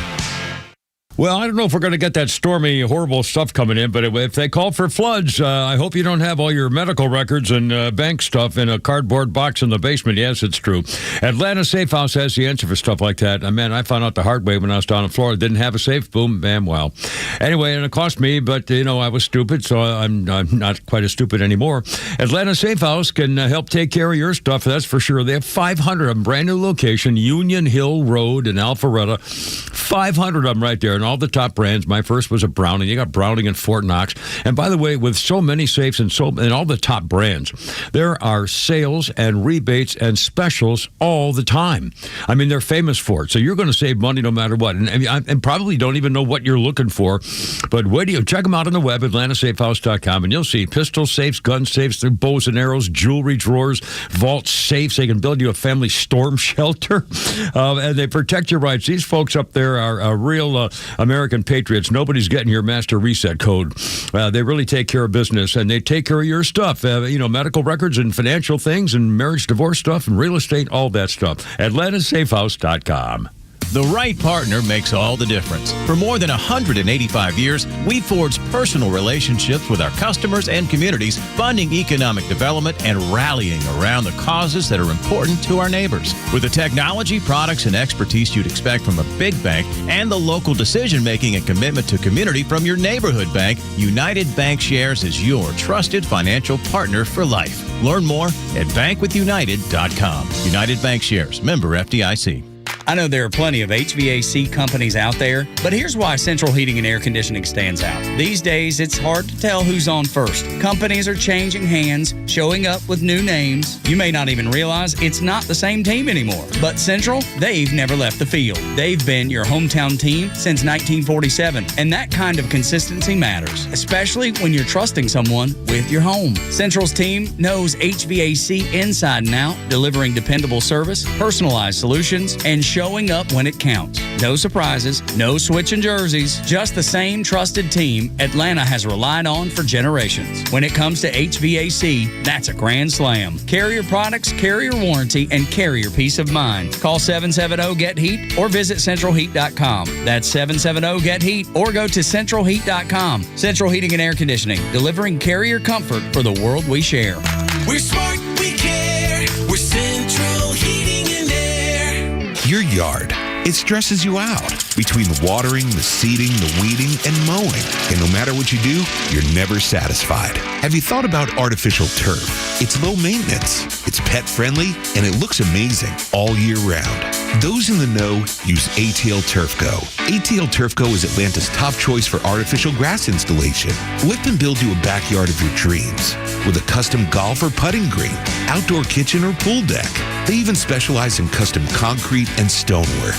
They handle everything from design and grading to construction and drainage solutions. So whether it's residential lawns or recreational sports fields, ATL Turf Go can build you a stress-free space you'll love. So say goodbye to mowing, maintenance, and your wasted weekends. Learn more and schedule your free in-home consultation today. Call ATL Turf Go, 678-403-2339. That's 678-403-2339. Or visit atlturfco.com.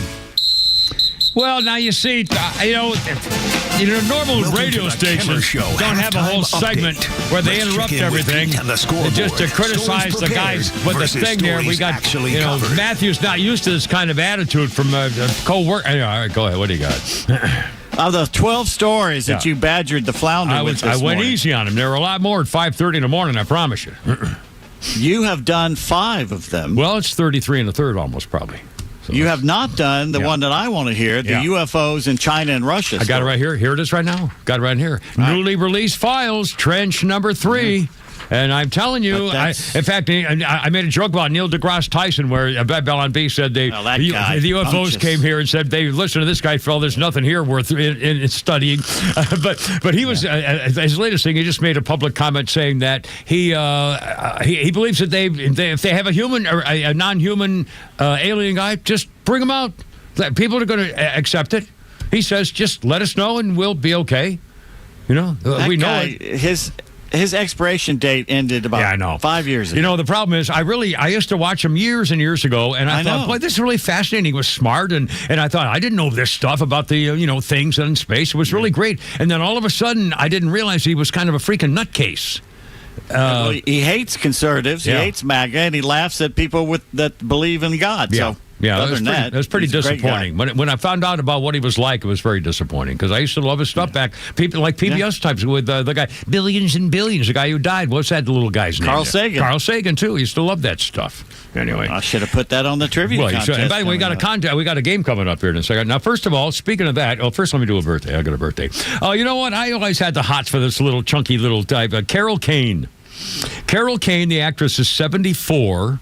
If you remember the TV... In fact, Matthew, do you remember the... have you ever seen the TV show Taxi? Probably not. You ever heard of the TV show Taxi? Never seen it. Yeah. It was way before your time. Flounder, did you ever see the show, or are you too young, too, for that? Taxi, the TV show? I didn't watch... I've seen reruns on syndication at Nick at Night and stuff like that, but I didn't watch it as a kid. Well, one of the characters on there was a girl, Simca.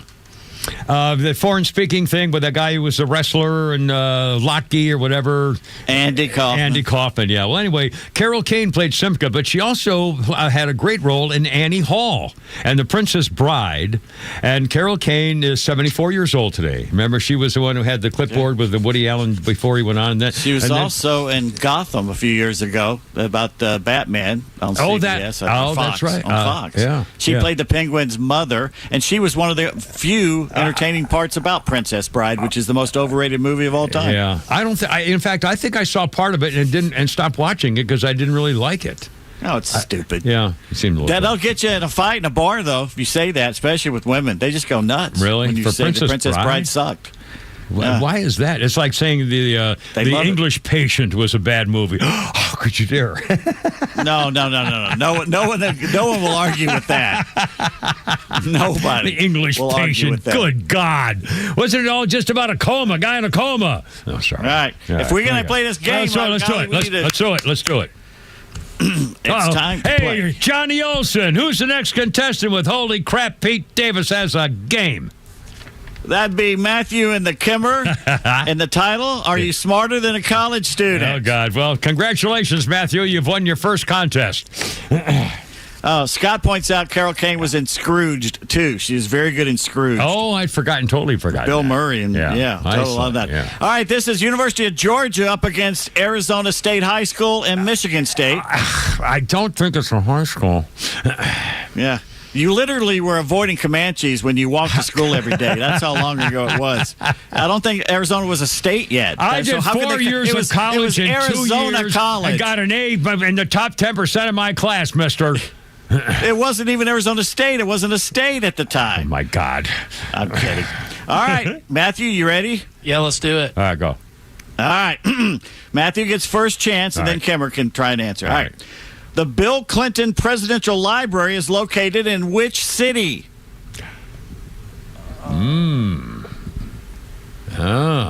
Matthew? Is he Googling? He's Googling. I'm not. The man is Googling. There's no Googling back Probably, here. No Googling.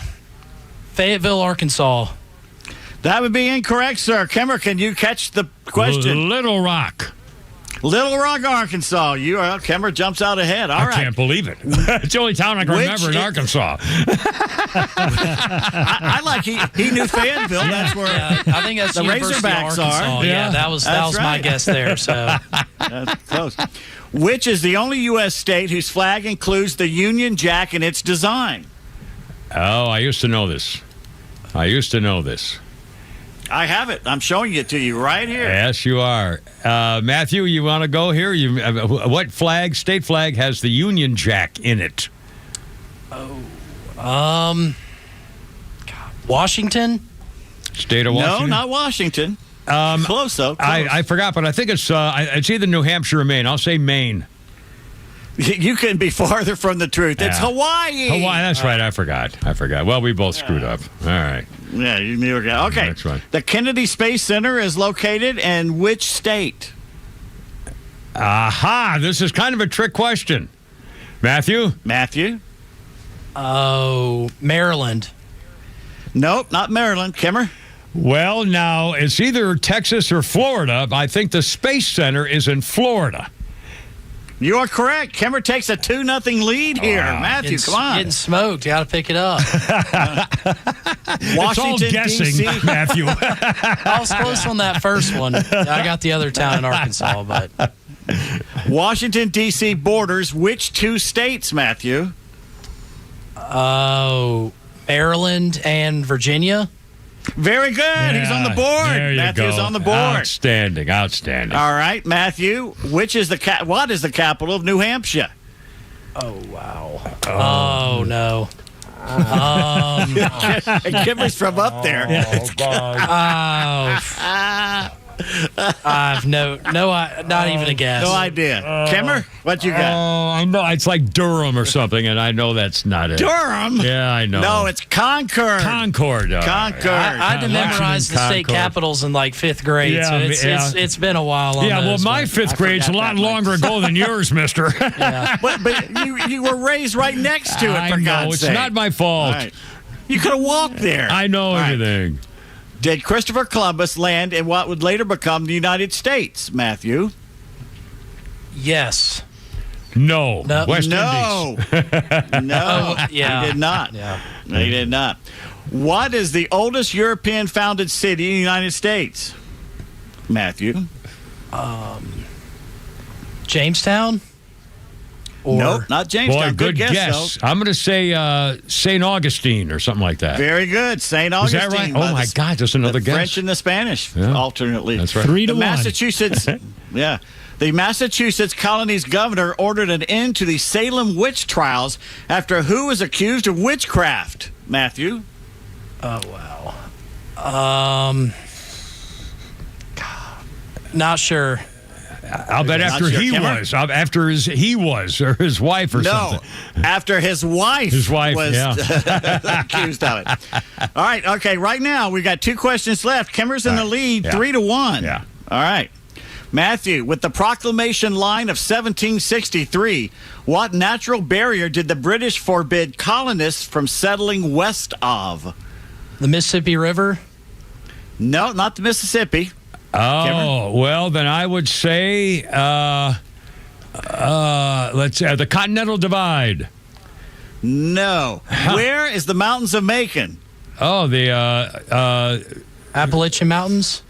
Appalachian Mountains. You're correct. Oh, Okay. good guess. All well right, done. one question left. All right, here we Kimmer's go. got a 3-2 lead. All Here we right, go. This is it. Which colony was founded as a haven for Catholics? Matthew?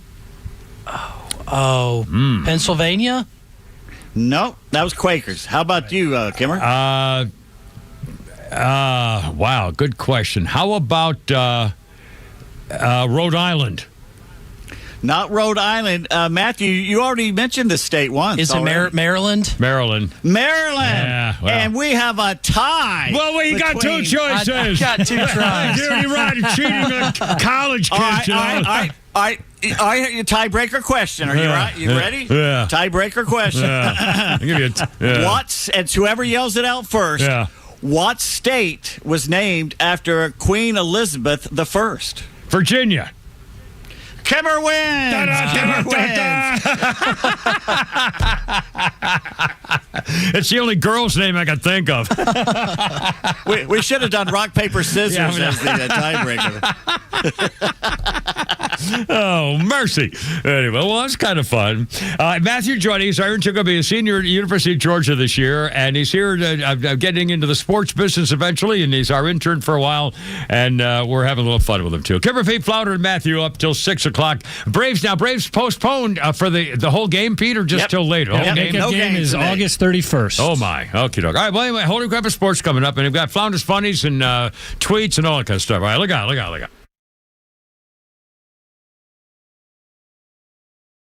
This is Tom, the Honest Car Guy. And, we got a surprise call in from a customer of ours, Travis, out in Jefferson, Georgia. Travis, good to hear from you, buddy. You want to tell a little bit about the experience you had with me at the Honest Car Guy? The whole experience, honestly, was one of the smoothest car experiences that we've ever gone through, meaning that there's no pressure. There's no runaround. It's just straight up honest service. The price that you guys present or find for you, that's what you are going to pay. And you just get a great deal. I've been educated to a newer process of the car dealership game. You guys would not come in and you're setting the benchmark for how car dealing and car buying and car selling really should be. Friends, if you're in the market for a pre-owned car, truck, or SUV, get an honest car buy from the Honest Car Guy. You pay what we pay, plus an honest fee, and we back that up by giving you the bill of sale. That's our transparency guarantee. Call 844-SHOW-ME-1. That's 844-SHOW-ME, the number 1, or visit honestcarguy.com. America, Chuck, yeah. Chuck and Shack Oyster Bar is celebrating the red, white, and blues all summer long with our America 250 summer menu. We're talking Cyclone char-grilled oysters, Route 66 smash burgers, crab meat boardwalk fries, and USA-inspired cocktails. Raise a glass and cheers to 250 years of the US of A at Chuck and Shack Oyster Bar. Locally owned in downtown Alpharetta and Cumming, across from the collection. Find your location and details at theshuckandshack.com. Hello, folks. This is your captain speaking. As we prepare to take off, I'd like you to draw your attention to the dimmed lights, lit candles, and soothing sounds of smooth jazz. We'll be making love shortly and taking off in just a moment. Please fasten your seatbelts and enjoy the ride.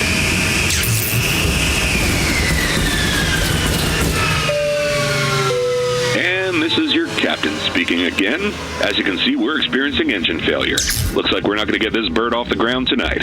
Sound like your sex life? Did you know that 50% of men over 50 struggle with some form of ED? If you're struggling with ED, we understand the feelings of embarrassment, stress, and sadness. But there is help. You need Dr. Deal and Total Body Therapy of Georgia. They specialize in treatments like the P-Shot, testosterone replacement, regenerative therapy, and Trimix. Schedule your appointment today. Call 404-777-1911 and learn more online at tbtofga.com.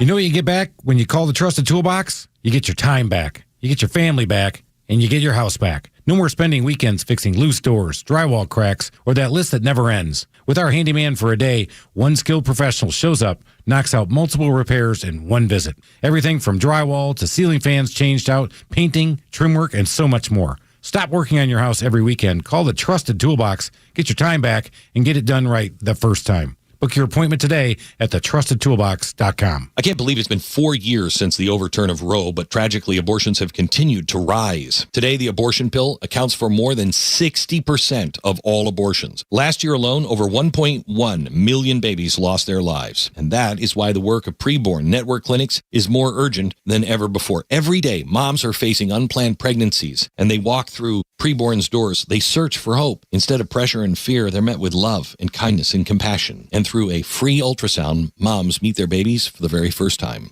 It was like the beginning of my healing journey. They do an ultrasound. And beautiful. That's when everything changed. Because when I saw my baby and when I heard her heartbeat, that was it.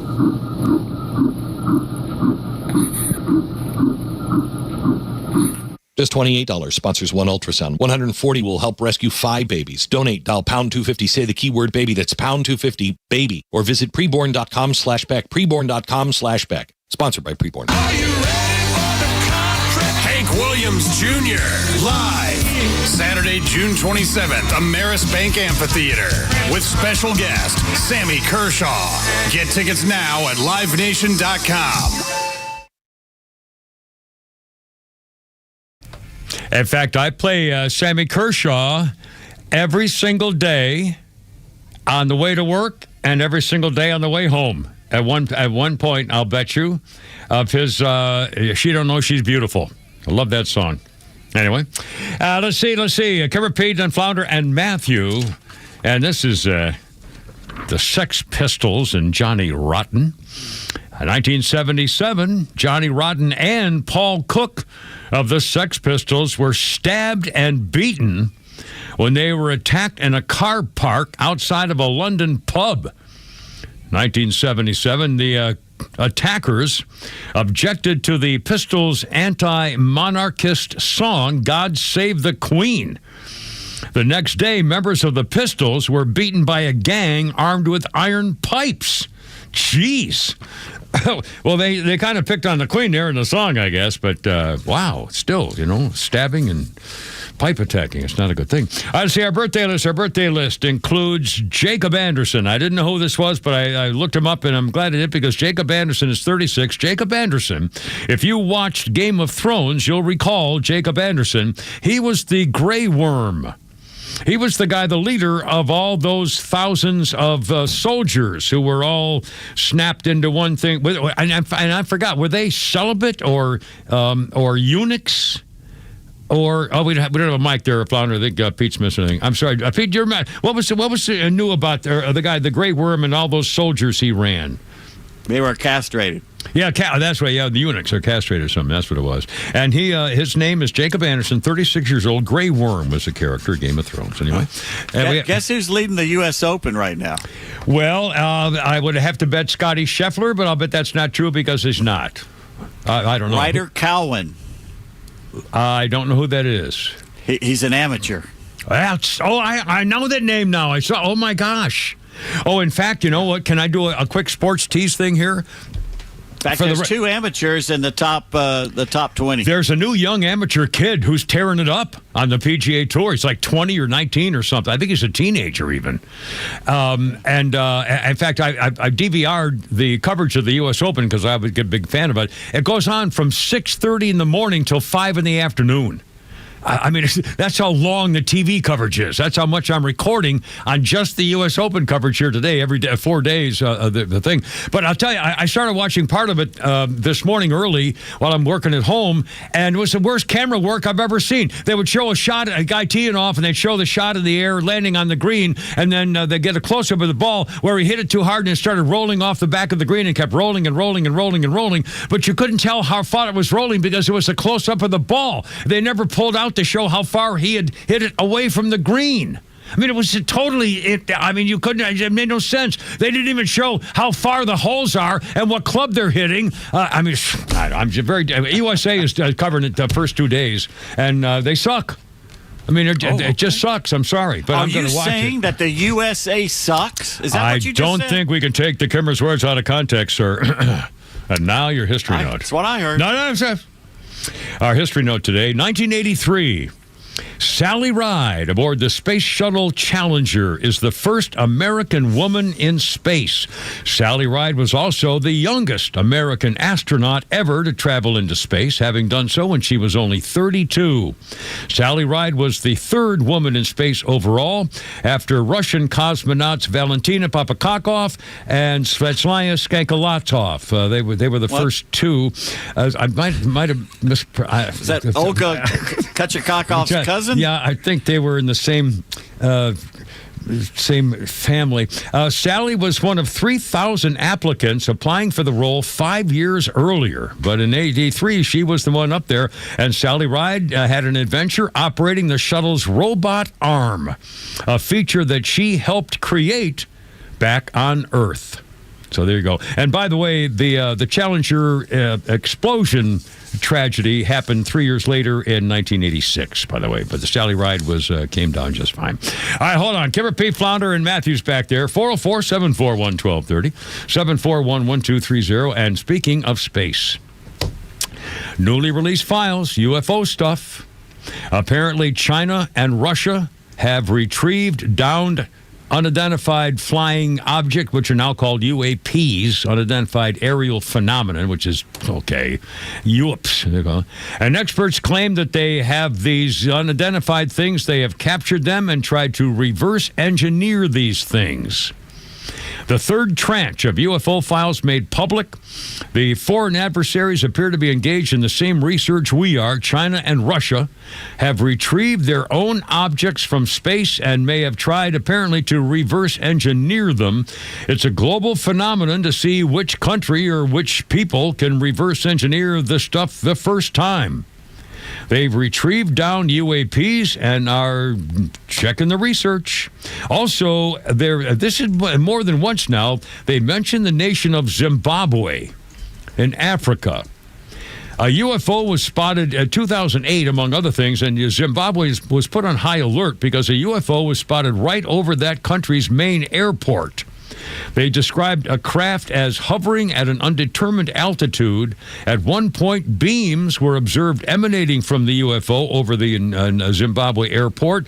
Observers described it as a disc-like shape with a hollow center and a series of rotating lights on the underside of the airframe. The rotating lights under the object shifted colors, and the object quickly ascended to higher altitudes and out of sight. It's kind of like the third kind Steven Spielberg thing, Close Encounters.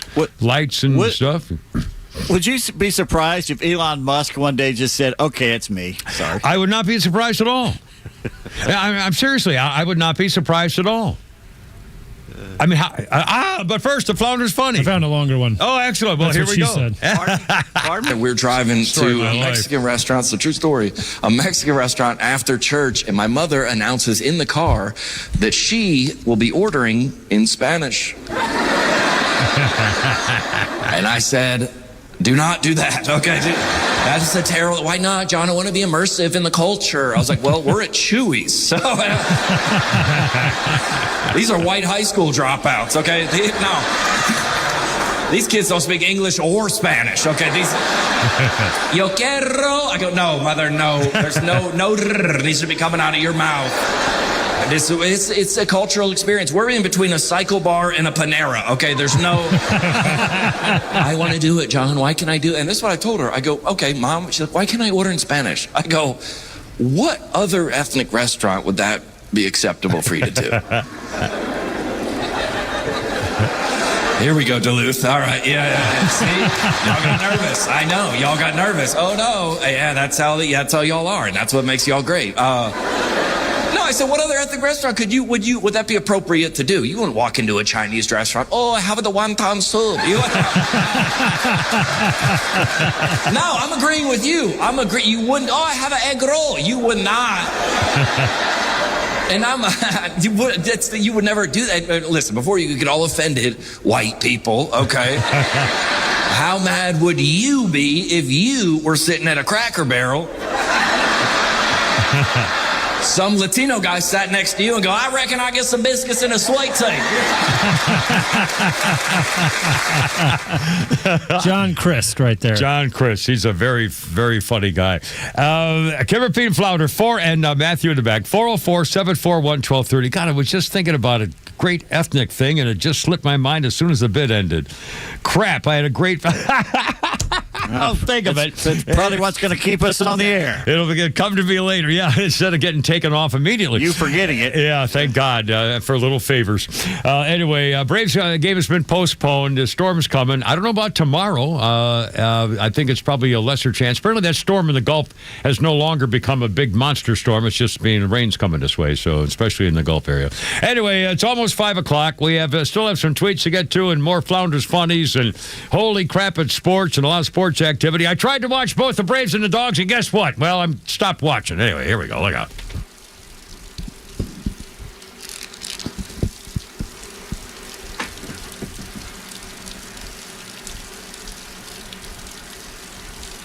The Morning Extra, every weekday morning from 6 to 10 on WFOM and W292 EV Marietta, a Dickey broadcasting station. Extra 106.3. Voicing concerns about the deal. I'm Carmen Roberts, Fox News. Israel is not happy about the U.S.-Iran interim deal to end the war, which it had no part in crafting. Vice President J.D. Vance with this response. If I was in the cabinet of the Israeli government, I might not be attacking the only powerful ally that I have anywhere left in the entire world. The vice president at a White House press conference today. Iran's supreme leader warned in a statement today that Tehran will not bow to what he calls excessive demands from the U.S. in future negotiations. The deal is also drawing bipartisan criticism. Republican Senator John Cornyn and Democratic Senator Chris Coons expressing their concerns. There's nothing to stop the regime from beginning to block the Strait of Hormuz again. What a colossal strategic failure. Literally everything that President Trump said he was trying to accomplish with this war is failed to accomplish. On the bright side, a huge celebration and ticker-tape parade in New York City for the beloved Knicks and their NBA championship. Head coach Mike Brown told fans, the belief in each other. It didn't matter whose number I called. Guys could be Jordan Clarkson. He didn't play for 2 months. He stuck with it. His teammates believed in him. He believed in the process. They believed in each other. And we all held each other accountable. And thousands of fans packed the streets for the parade up New York's famous Canyon of Heroes in the downtown. And stocks ended up today after losing ground yesterday on the Fed's interest rate comments. The Dow gained 72 points, the S&P 500 up 80, and the Nasdaq rallied almost 2%, up 496 points. America's listening to Fox News. Stay on top of the latest forecast with America's Weather Team in the palm of your hands. Here's the latest from America's Weather Center. It's Fox weather updates throughout your busy day, every day. That heat's going to be out there for one more day. Temperatures being 30 degrees above average. Put the power of over 100 meteorologists and the worldwide resources of Fox in your hands with the Fox Weather Podcast. Precise, personal, powerful. Subscribe and listen now at foxnewspodcasts.com. Connect to Fox News Audio on the Fox News app. Listen to hear your favorite hosts like Brian Kilmeade, Jimmy Fallon, and Guy Benson standing up for what's right, live and via podcast. Just click listen, then swipe right and hear the latest news updates on your time. And scroll down to hear the latest podcasts from Fox News. And it's even easier to listen in the car with Apple CarPlay and Android Auto. Get programming alerts and notifications. Fox News Audio is on the Fox News app. The voices America trusts. Download it now.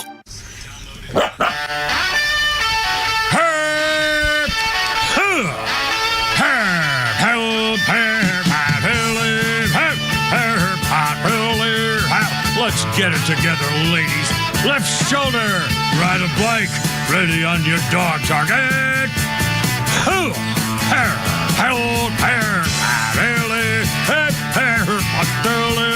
Road guards out.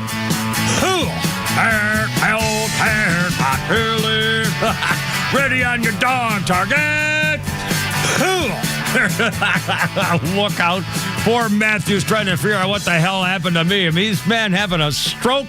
Well, it's only me. It's only the Kipper with Pete Davis and Flounder and our new intern, temporarily at least, hopefully for a while, because we're having some fun with him. His name is Matthew, and he's all ours. A senior to be at the University of Georgia. We got you, too, at 404-741-1230, 741-1230. In fact, let's do the Donald Trump now is awarding the Medal of Honor at the White House. Let's tune in live for a second, see what's going on. We may have cut back and come back later. Thank you, Jim. I believe a Marine from Vietnam. To your niece, Renee, and her son, Eric, who I just met. What great people. And brother-in-arms, Joe Rodriguez, a big fan of yours. Thank you very much. Congratulations. We'll see where he's going here. We may come back later. Next, we honor another legend of the United States Marines who is sadly no longer with us, Colonel John W. Ripley. In the spring of 1972, the North Vietnamese prepared their Easter offensive, the largest ground invasion since the Korean War. It was a big, big invasion. Over 30,000 North Vietnamese soldiers and 200 tanks and lots of other equipment, high level, planned to penetrate deep into South Vietnam and collapse the embattled republic. The only thing standing in their way was a bridge across the Chu Viet River and the extraordinary courage of then Captain John Ripley. Everybody knew he had that. As North Vietnamese forces surged to the North River bank, it became clear that the assault could only be stopped by destroying the bridge. Vietnamese Army engineers had stockpiled over 500 pounds of explosives that needed to be personally placed under the bridge.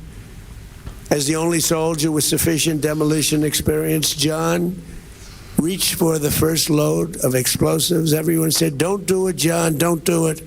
He grabbed the steel girders above his head and hand over hand he climbed, dangling beneath the bridge and over the rushing water, with a lot of very angry people watching him.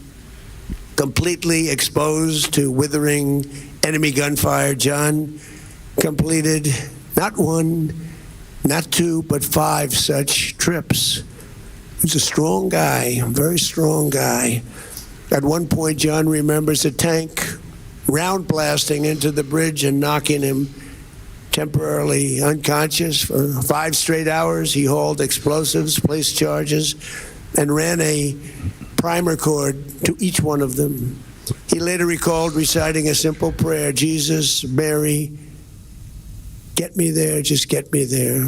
When John detonated the explosives, we have to cut away again. This could go on for quite a while. But I please don't be offended by breaking away from ceremonies at the White House with honoring heroes from our past. Please don't be upset. But again, you could be doing several minutes of that, and I don't know whether we should continue it. And again, I feel bad about it, especially since he's talking about Vietnam, and that's sort of personal. But anyway, God bless him. I guess we missed the first ceremony. It was a black guy, a Marine from Vietnam, Medal of Honor recipient, given away today, as I recall. And I don't know how many more he's going to do. But anyway, it's Kimmer, Pete, Flounder, and Matthews in the back. 404-741-1230, 741-1230. And Donald Trump acting honorably, and the Iran business is just spectacular. I think it's going to be just fine. Everybody's talking about it, and everybody's going nuts, and there are critics all over the place, even the Republicans, especially like Cassidy from Louisiana, who got skunked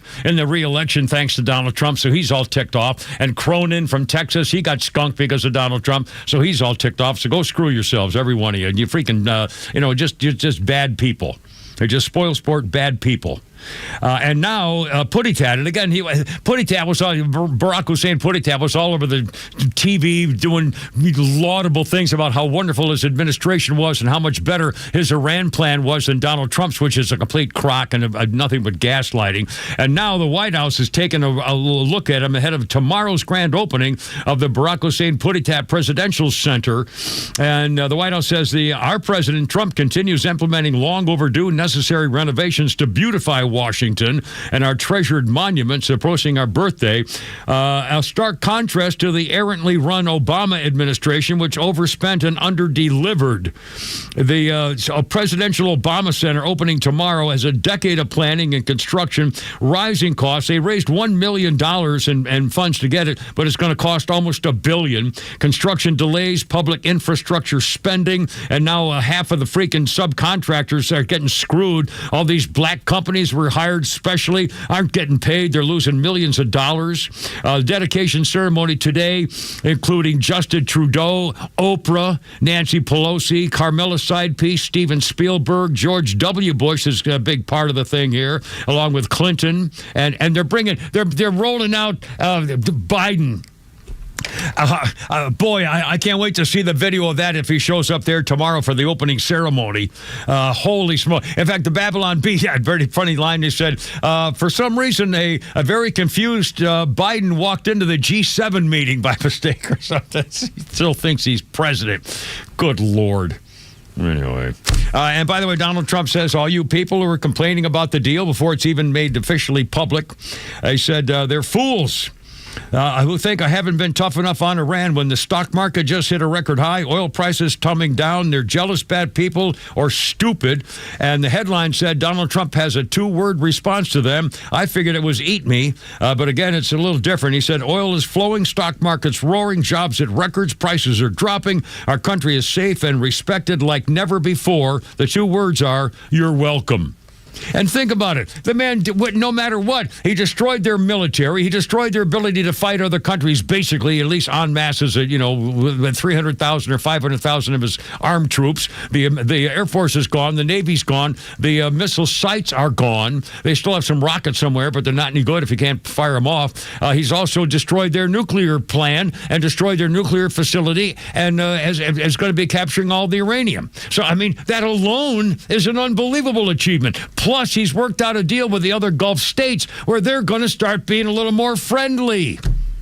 And they're all going to get together with helping rebuild to get back on an even keel, and we'll see. And if the mullahs don't allow it to happen and the IRG is all involved, then we'll just bomb the crap out of them again. I mean, I'm not worried about it. If they start mining the Strait of Hormuz or start, blocking ships again, we'll just kill them. What's the issue? What, you don't think he's already done it once? You don't think he's going to do it again? You don't think that Pete Hegseth at the War Department is chomping at the bit to go all over again, round number 2? Please. I mean, I'm not worried about the politics and the negativity of all this stuff. It's just wrong to me. It's a bad thing. All right. Oh, I saw. I almost didn't want to talk about this story. I asked Flounder to print it for me when I came in today. Anyway, about the Central Park and the horse carriage. Have you seen? I don't even know if we're even allowed to do that here in Georgia anymore, or places. I guess some places like Savannah probably does, and a few places. But having the carriages, horse-drawn carriages in parks and so forth in New York City Central Park, there was a family coming. They were here from India. And the family in a horse-drawn carriage, the driver stepped out at arm's length away from the horse to take a picture of the passengers. The horse got spooked and took off. If you've seen the video, it's horrifying. And the young boy on the group, the teenage kid, I guess he's 20, and he tried to save his mother when the horse got scared and the carriage is flying all over the place. And he said, Mom, well, he tried to watch out, and he got thrown, and he's dead. The 7-year-old horse is in stable condition. He collapsed. He crashed into another carriage, toppling to the ground. And again, honestly, as a horse person, I know this is wrong, but I feel terrible for the family. The guy died, my God. But you can't mess with horses. Horses have no business doing stuff like this. Horses are prey animals. They're scaredy cats. That's why they have eyes on the side of their heads. You can spook a horse just by doing something quick and fast in front of them. It's dangerous. And I feel terrible for the horse. You ever seen a horse who was scared and acting crazy and hurt? I mean, they hurt themselves. Anyway, it's horrible. Stop having carriage rides. And plus, they don't take care of them as well as they should at these, city places and stuff for the stables. I don't know. I don't like them and I don't trust them. All right, hold on. All right, I'm done. All right, hold on. Holy crap, it's regular actual sports coming up now with Pete Davis here shortly. Kevin P. Flounder and Matthew in the back there. Look out.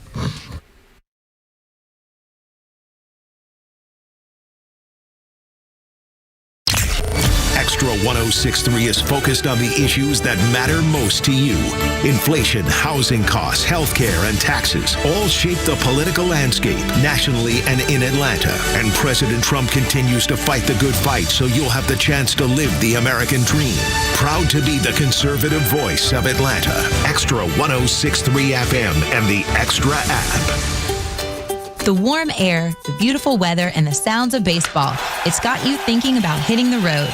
And no matter where your adventures take you, Subaru of Gwinnett has a vehicle to get you there safely and in style. Like the 2026 Subaru Outback, which will take you as far as you want to explore with standard symmetrical all-wheel drive plus up to 32 miles per gallon. And if you're up for adventure, it'll get you off the beaten path with up to 9.5 inches of ground clearance. More than the Honda CR-V or Toyota RAV4 or the 2026 Subaru Forester, the SUV for all you love. It's the right-sized SUV for all the adventures ahead with a spacious and comfortable interior for everyone you want to bring along. And no matter where adventure takes you, it starts on Satellite Boulevard in Duluth with the amazing staff at Subaru of Gwinnett. They'll help you find the Subaru that you'll love and be there every step of the way for everything you need.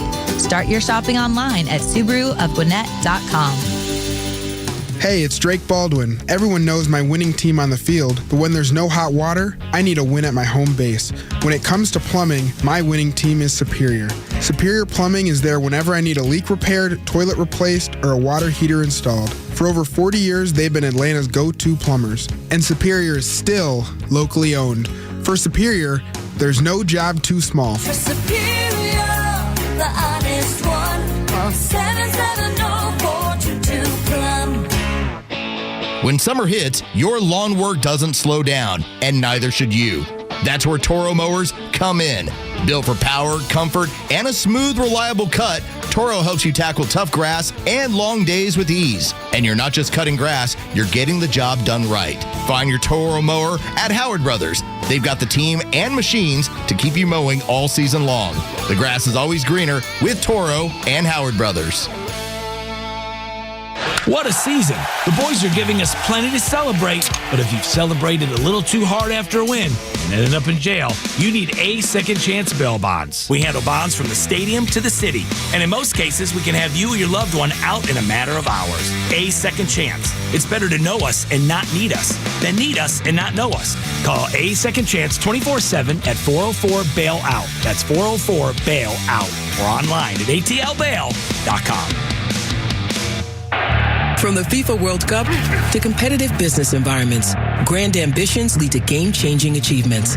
At Bank of America, we're there to support businesses at every step, providing insights and expertise to help you gain an edge. He shoots, he scores! What would you like the power to do? Explore winning business solutions at BofA.com/gamechangers.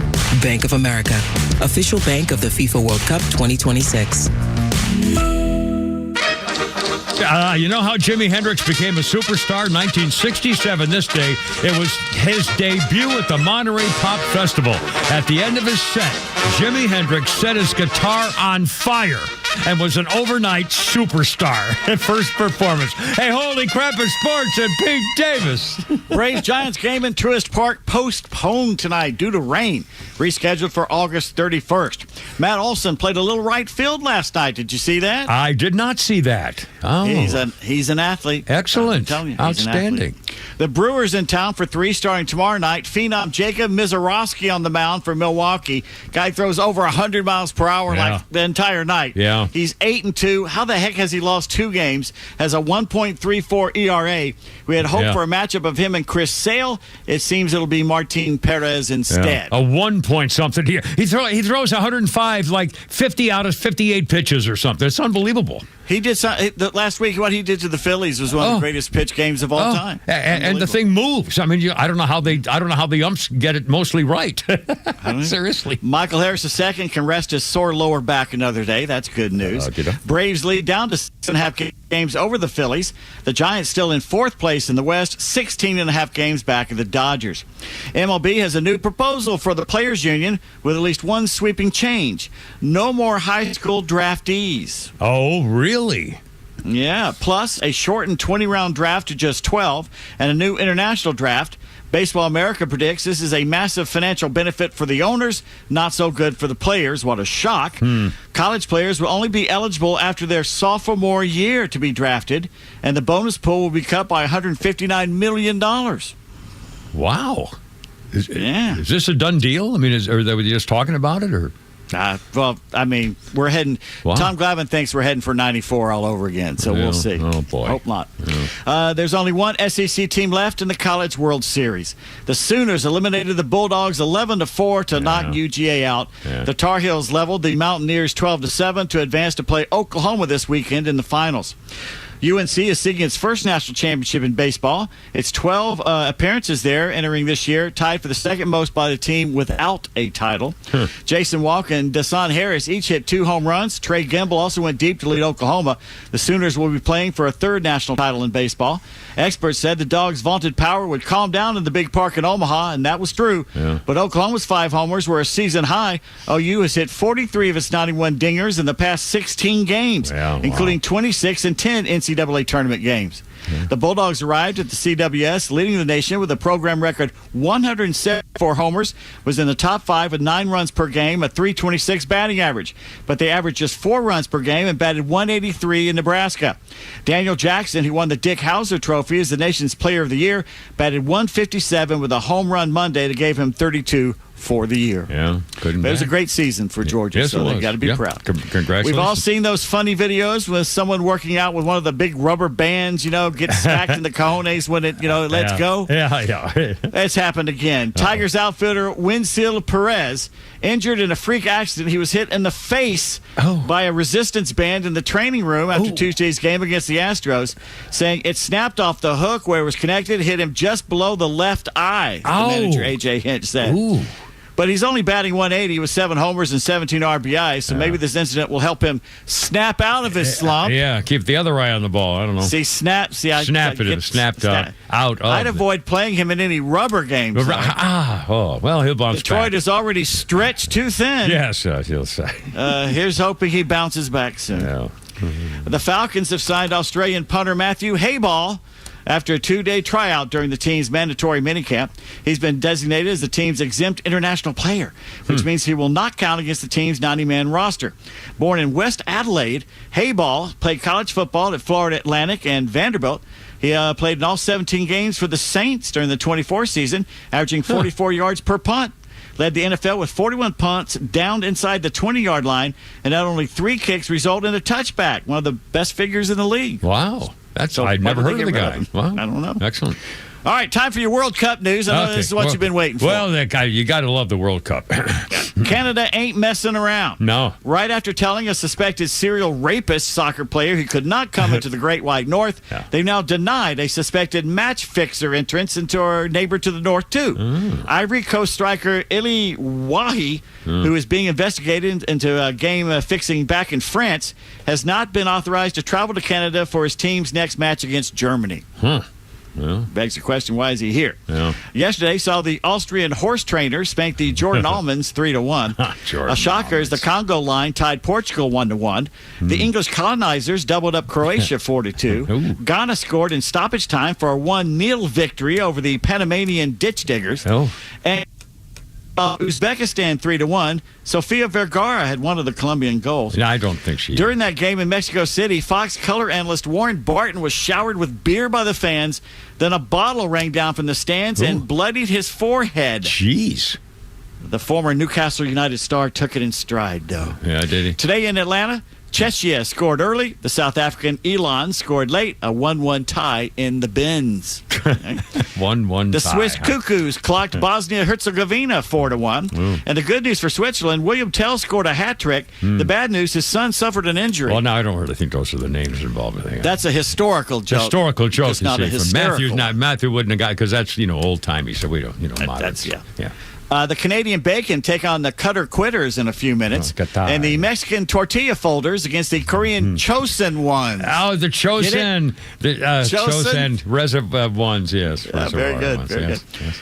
Jobby Liquor Store near Beacon Hill in Boston has been open for business for 4 decades. One of the many package stores that have reaped the benefits of the arrival of the Scots. Yes. But many of those fans have flocked to the store to take selfies in front of the store. Why? Because the word jobby in Scotland is slang for what? Jobby? Probably Jobby. some sort of an intimate experience involving sort of kissing. What we would call taking a deuce or dropping the kids off at the pool. Oh, God. Yeah. Well, I like my version better. The name actually comes from combining the names of the owner's parents. So he must have been so proud when he found that out. Stephen A. Smith, ESPN's official spokesperson in every subject, in hot water with soccer fans after wondering aloud if this is the year that France finally gets over the top and wins the World Cup. Well, someone needs to tell Steve the French have actually won the cup twice already, including in the last decade. Well, there you go. But why would I let facts get in the way of a good take? It's only on TV, 40-year-old Cape Verde goalie Vozinha became an international sensation by shutting out powerful Spain here in Atlanta. But his mama could not be there because they didn't have enough money to secure a visa. Oh, my. Well, the State Department has woken up and granted her a visa to come to the United States of America. Secretary of State Marco Rubio, a huge force in getting this done. Cape Verde is among 50 countries whose citizens face bonds of up to $15,000 to get a U.S. visa. For what? Part of President Donald Trump's crackdown on travelers from countries with high rates of visa overstays. Aha. Well. Immediately upon landing in America, though, Vozinha's mother disappeared into a crowd at Logan Airport, and the last word was thought to be heading for Vegas. With another guy. We've lost track of her. A new man. She's probably actually coming here, maybe. Man. Anyway, Well. the TSA is warning you international visitors going back home, do not pack in your suitcases Costco-sized bottles of ranch dressing. Uh-oh. Ranch mania is sweeping the foreign visitors. Yeah. They've never had ranch They don't before, know and ranch. they're going berserk. They have Roquefort, I guess, and blue cheese, but they don't have ranch. It's hard to find good ranch anymore because it's so bland now in a lot of places. Yes, it is. They're not making it right. Yeah. I remember when my mother brought that home back in the 70s, and we're like, what is this? And you had to make it in the little package, hidden that's valley right. and everything. Oh, yeah, absolutely. But now, to me, it doesn't taste the same No, anymore. I always add a little Italian. If I'm making a salad with ranch dressing, I always put a little Italian dressing in there first and stir it up good, and then Rosalina, and then Valentina, of course. Former Hawk star Trae Young may not be a Wizard for long. The point guard plans to decline his $49 million player option for this season. He's going to become a free agent. Washington remains the front-runner for the 4-time All-Star, but other teams have shown interest. Young suffered a sprained right MCL in the 5th game of the season in late October, did not return until mid-December. Played only 5 games for the rebuilding Wiz. Averaged 18 points and 8 assists in 15 games for the Hawks and Wizards. He's averaged 10 assists per game over his 8-year career, though. He's had a good career. Yeah, but wait a minute. He played 5 games, and now he's taking a chance that he's worth more than $50 million, and he's only played 5 games in a year, and he only played 15 before that? You got to be kidding me. How much are these salaries in the NBA these days? He turned down a guaranteed $50 million? Yes, he did. That's exactly what he just did. That's like my last contract. Oh, never mind. Sorry. Okay. The NYPD deployed 10,000 police officers to patrol the streets during today's parade for the Knickerbockers. Yeah. The city also deployed 1,400 Templars, 500 Teutonic Knights, the French Old Guard, Winged Hussars, Swiss Pikemen, Delta Force, Navy SEALs, the 101st Airborne, the Tuskegee Airmen, a Roman Legion, some Mongols on horseback, Gurkhas, samurai, ninjas, a bevy of Vikings, and an army, and the Army of Northern Virginia to help control the crowds. None of it worked. How many dead? How many firebombs? Yeah, I haven't got a final. Some guy had his throat slashed, though. Yeah, screw New York and screw these people in New York. They just want, the whole thing makes me sick. A communist mayor. Look what you've done to America's. The number one most important city in America for a century was New York City. They had 3 things. New York had 3 things. You had 3 jobs, New York. Financial. Yeah. Okay. Who trusts Wall Street anymore in the banks? That's what I'm saying. The media. It's not Who there trusts anymore. the media Not anymore? That's right. That's true. The art world. Yeah. Well, last time you looked at the art world, look what they were doing. That's what I'm saying. You had 3 jobs in New York, and you screwed up all 3 of them. Yeah, it used to Why be. do we need New York City anymore? We don't. It's a joke. They've ruined it. They've ruined it. Yeah. U.S. Open at Shinnecock Hills on Long Island. Ryder Cowan, an amateur, is -3 through 9 holes. He's the leader. Wow. Right now. Tough conditions, too. Windy, I think. In today. fact, us Americans, we're kicking butt. -2, Sam Stevens, Wyndham Clark, and Xander Schauffele.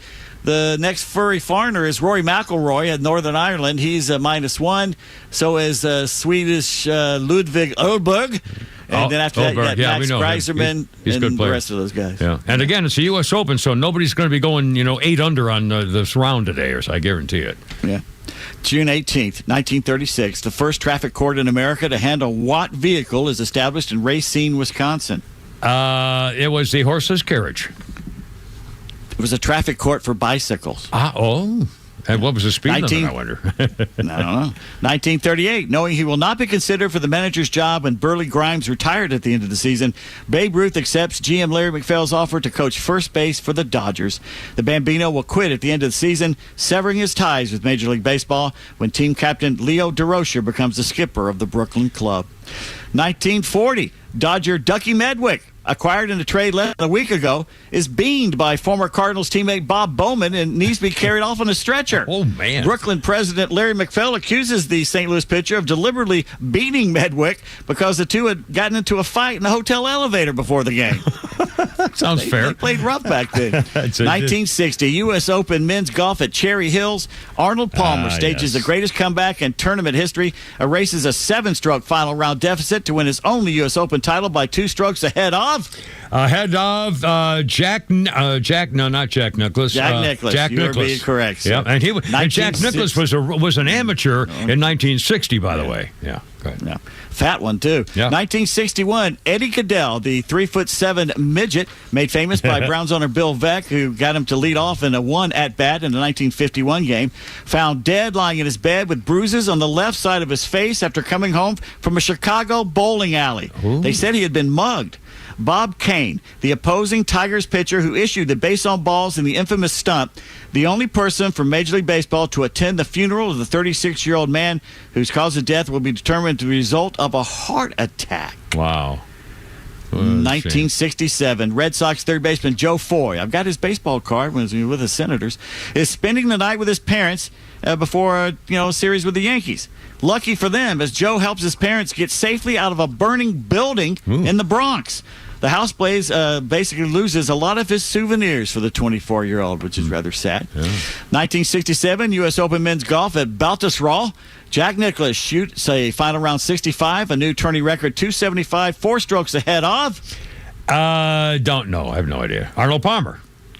Yeah. You're absolutely correct, sir. That's right. You're correct, sir. Happy birthday, 1961. Andres Galarraga. First baseman, 5-time All-Star, Big Gold cat. Glove Award winner in 89 and 90, NL batting champ in 93, played for the Rockies, Expos, Braves, born in Caracas, Venezuela. And let's see, dead 1962. We lost George Sargent, an English golfer, won the U.S. Open in 1909, died at 79. We lost Jack Buck on this day in 2002, and we lost friend of the show, Willie Mays in 2024. That's right. Hall of Fame center fielder, 24-time All-Star, 12-time Gold Glove Award winner, 660 career home runs, NL MVP in 54 and 65, played for the New York and San Francisco Giants and the Mets, died of heart failure. He was 93. Yeah, and he told the Kimmer what I could go do with myself when I interviewed him that time when I was an Arizona State college student in 1972. You were badgering him. I was badgering the poor man. And by the way, the Cherry Hill singing Arnold Palmer, as I recall, that was the first time that maybe in a tournament at all, or certainly a major, that somebody had that Arnold Palmer drove one of the par 4 greens. It was a dog leg, and Arnold Palmer drove the green in one on a par 4, which was, I think, the first time it had ever been done or something, if I'm not mistaken, at Cherry Hill. Also on this day in 2000, Tiger Woods won the U.S. Open by a record 15 strokes. In year 2000 and everything. And by the way, I did put a Facebook video of Jack Nicklaus accepting $50 from Arnold Palmer in a little bet they had at an amateur match when Nicklaus was a rookie on the tour and Arnold Palmer had already won 3 Masters. And he lost to Jack Nicklaus. Immediately spent it on 12 smash burgers. They called him Fat Jack. For years, they called him Fat Jack, and they all smoked. I love the pictures of Fat Jack smoking and Arnie smoking and all this guy. Anyway, 5:33, we're late. Sorry, Kipper, Pete, Flounder, Matthews back there, 106.3. How you doing? Look out, there we go.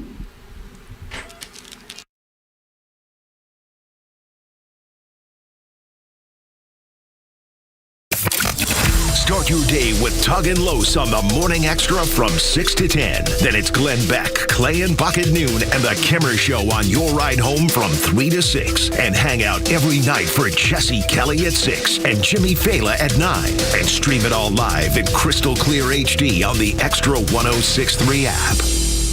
Well, in case half your backyard disappears from this storm stuff, maybe coming through, I don't know. Stovall and Company, your third-generation wholesale landscaping supply company, is always ready. They've got flowers and trees and shrubs and plants and seed and sod and sprinkler systems and irrigation. And if you're putting in a concrete thing for a fireplace or a kitchen by the pool, they can take care of stuff like that, too.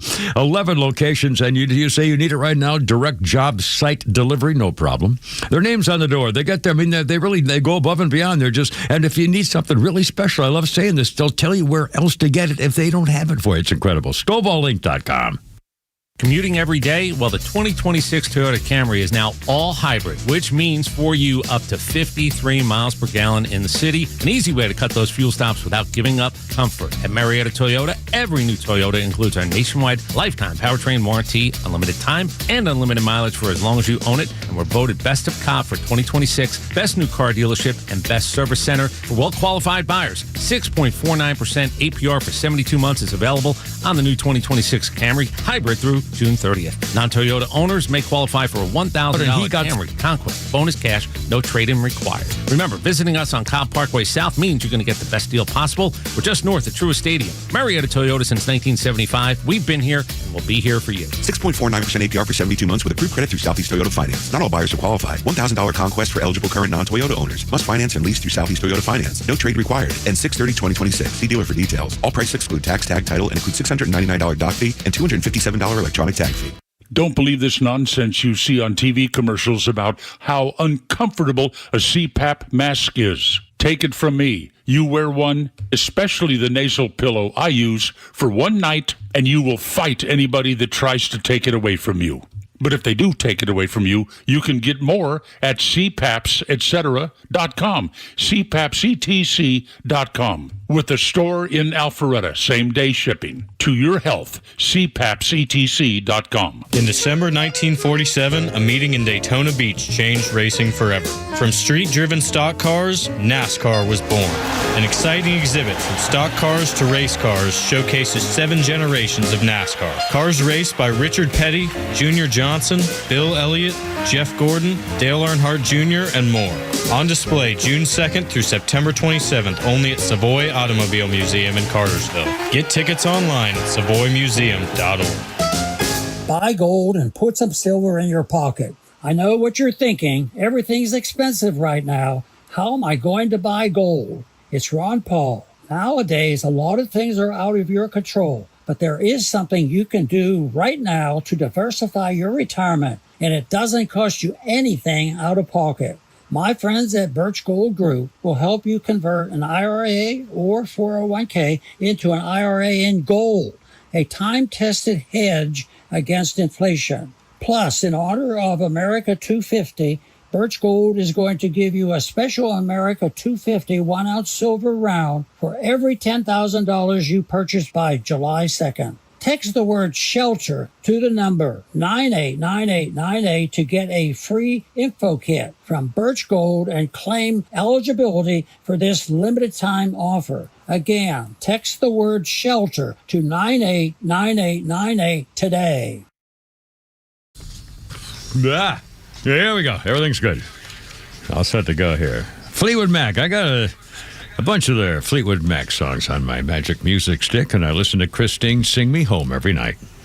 First, from 1977. No, this is not me. This is Stevie, I think. 1977, Fleetwood Mac, #1 in the singles chart in America with Dreams. It was Fleetwood Mac's first and only American #1. I find that very hard to believe. It was number 24 in Britain. I mean, seriously. Please. Really? Yeah. This was their first and only #1. First, why is it Rhiannon #1? wasn't #1. I can't believe it. Or any of them. I mean, there were millions of Fleetwood Mac songs that I could think of. Yeah. I mean, holy moly, ahead of this one. It only made number 24 in Britain. Stevie Nicks said she wrote the song at the record plant studio in Sausalito, California in 10 minutes. I used to drive to Sausalito on my Harley every weekend for the fun of it when I was there. Hold on, phone calls taking priority. Flounder, what do you got there? Yeah, we got our old buddy Drew who met us. Remember when the three of us went to Rome to the baseball game? Oh, yeah, absolutely. Hey, Drew, welcome aboard, man. How you been? What's up? Oh, not much. Now, look, you don't think your stuff is worth anything. I gave $100 for one of your little cats that you colored in, and I give you another $100 to sign it. You're something else, man. You've got the greatest damn voice in Atlanta. Oh, stop! You're killing me. You're killing me. Some of the ads you do. Well, I tell you what. What made me call is I moved from where Pete grew up to where Matthew lives now. Oh, I'll be darned. I went to Murphy Candler Elementary School, lived right at 155 in Brownsville Road. And, Pete, let me ask you, did you ever have to write the preamble to the Constitution or the Gettysburg Address? No, wait. See, growing up in the South, we didn't do much Gettysburg Address writing, I'm afraid. You didn't get Mr. Youngblood and Mr. Davis? How would you like to write the Gettysburg Address? Mr. Youngblood and his crew cut, and he was an interesting character, Mr. Youngblood. Mr. Blackerby, too. Remember Mr. Blackerby? Mr. Blackerby, I do remember Mr. Blackerby. 7th grade. Did you have Mrs. Alexander? I could remember so well. Oh, be darned. There are so many. Mr. Fong lasted like 2 months before they. Mr. Fong had bell bottoms and high platform shoes and long hair like David Cassidy. He lasted maybe 2 months. Oh, what about man. Mr. Francoeur? Did you have Mr. Francoeur? He was my principal. No. I don't think I had him, no. I think he was teacher. Anyway, I moved from Lithonia. I was supposed to go to Southwest DeKalb, but it had gotten so bad. Yeah. I used a fake address and went to Lithonia. But I moved up to Monroe, and I ended up meeting and marrying this lady who ran George Walton Academy's little food program, and she made sure to greet all the kids when they left, and I just happened into this real neat situation up here in Monroe. I love it up here, and my wife, she just happens to know everybody from this position she took at this little private school up here. Outstanding. And Matthew, by any chance, did Matthew attend GWA? Or Matthew, do you know what he's talking about? He's cutting up some audio, but he did go to that high school. He did go to the high school. Do you remember Miss Jen? running the food program up there. Sit tight. He's got a switch. Can you let me know when you can hear? He's doing some production work while we're running the show here. All right, now I can hear. Oh, here's Matthew. I was cutting up some audio. I'm sorry. Go ahead. Once again, ask him. Go ahead. Did you go to George Walton Academy when Miss Jen was running the food program, the lunchroom up there? I don't think so. Not that I can remember. I graduated from there in 2023, and I went there since kindergarten. But I'm not sure if I remember that. Wow. Well, she ran the food program. You were up there the same time she was up there. She checked all the people out at the little register. And anyway, that's how she came to be so popular up here in Monroe. So she said goodbye to Matthew when he left for the day. Yeah, I guess so. Yeah, I think I might remember. If I saw her, I'd probably remember what she looks like. But glasses, short lady, big smile. Okay, yep. Now I remember her. Yeah, don't remember getting the name, but yeah, yep. That's it. Anyway, that position, she goes out and about and goes shopping, and all the kids recognize her, and therefore all these nice parents recognize her, and she's just the most popular lady in town. Now she does all their wedding dresses and prom dresses. She's seamstress to the rich and famous up here. I'll be damned. And it's a hell of a thing, but small world. Yeah. And y'all take care. And, thanks, man. Timmer, that Atlanta Smiles commercial you did? Yeah. It's just flawless. It's just the best damn voice talent around. You could, I mean, really, Timmer, you're a treasure. No, you're killing me. Nobody else seems to think so. Well, do another public appearance and bring some more coloring book stuff. Well, I'm telling you. I've got junk stuff. In fact, I tried to. I showed some video to the guys of what I have to give away to throw. Nobody's interested. Nobody wants my stuff. Well, it's not junk. I'm interested. Anyway, y'all take it thanks, easy. Man. Have a good one. We'll appreciate it. What a nice thing. What a very nice thing to say. Very kind. Kipper, Pete, and Flounder, and Matthew's in the back there, too. 404-741-1230 if you'd like to join us, which would be our pleasure. And by the way, a weird thing on history in this state that I did want to get to, in the year 1178, the sun set, Canterbury, England, 5 terrified monks witness an explosion on the moon. Quote, a flaming torch sprang up, spewing out fire, hot coals, and sparks, said the Abbey's chronicler. The moon throbbed like a wounded snake. They described the moon throbbing like a snake and taking on a blackish appearance, creation of the Giordano Bruno crater on the moon. An asteroid, this is 1178 the year. An asteroid or comet on the moon would cause a plume of molten matter rising up, consistent with the monk's description and the location, matching the crater's location. It must be something else, others say, like a massive impact raining down from moon debris onto Earth. No records of any event actually exist. Also, a meteor impact probably would have exploded otherwise observable a large part of the Earth. No other eyewitness accounts. Another theory, the meteor exploded in front of the moon.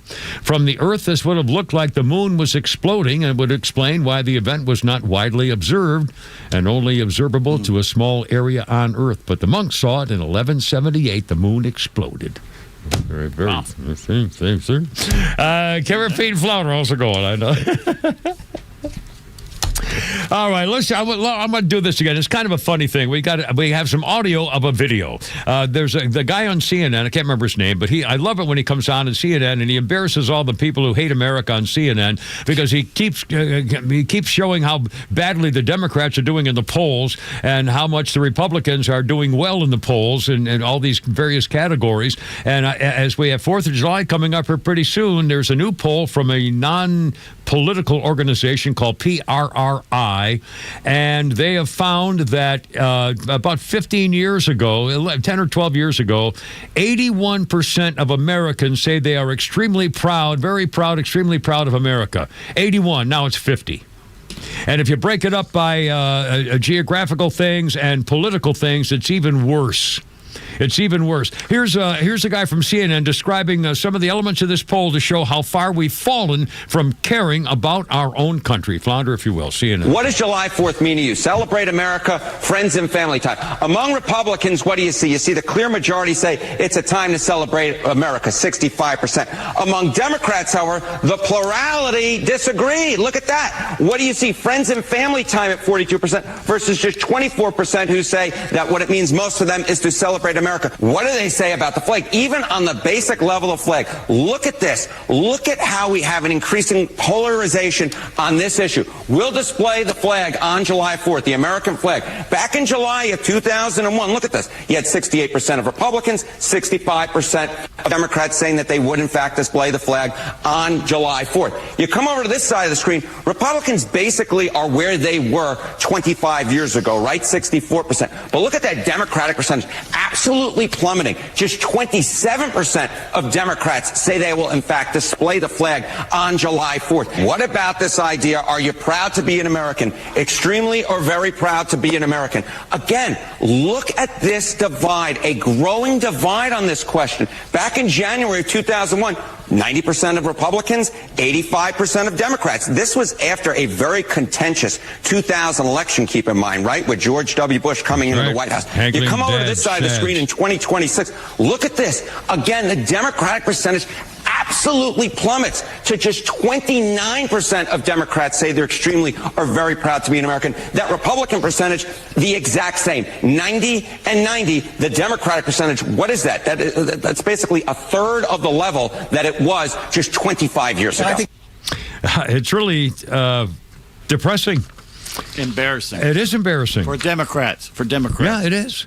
And again, they found themselves in a position. I'm so late for a break. Found themselves in a position where they're forced to support a Nazi, Jew-hating, blame the rape victim.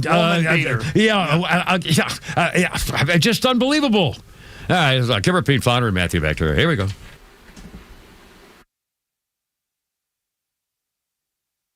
Celebrate the red, white, and Braves during Independence Week at Truist Park. The week begins June 30th through July 2nd as the Cardinals come to town. Fans can score the corduroy throwback cap presented by Napa on July 2nd, featuring an American flag patch. Then it's a division showdown as the Mets battle your Braves, July 3rd through the 6th. Join us as we celebrate the 30th anniversary of Atlanta hosting the Olympics with Olympic theme night on July 3rd. And on Saturday, July 4th, enjoy some freedom, fireworks, and fastballs. Start your day at the Independence Day block party before the game, then enjoy the Southeast's largest fireworks show after the game and all kinds of fun in between. The week wraps up with back-to-back giveaways, the kids' mini Drake Baldwin bobblehead, and the Matt Olson bobble card presented by Delta. Visit Braves.com/independence to purchase tickets for $17.76. Atlanta Braves baseball. We are Braves country. Hey, this is John Flading. I'm the president and owner of ATL Turf Co.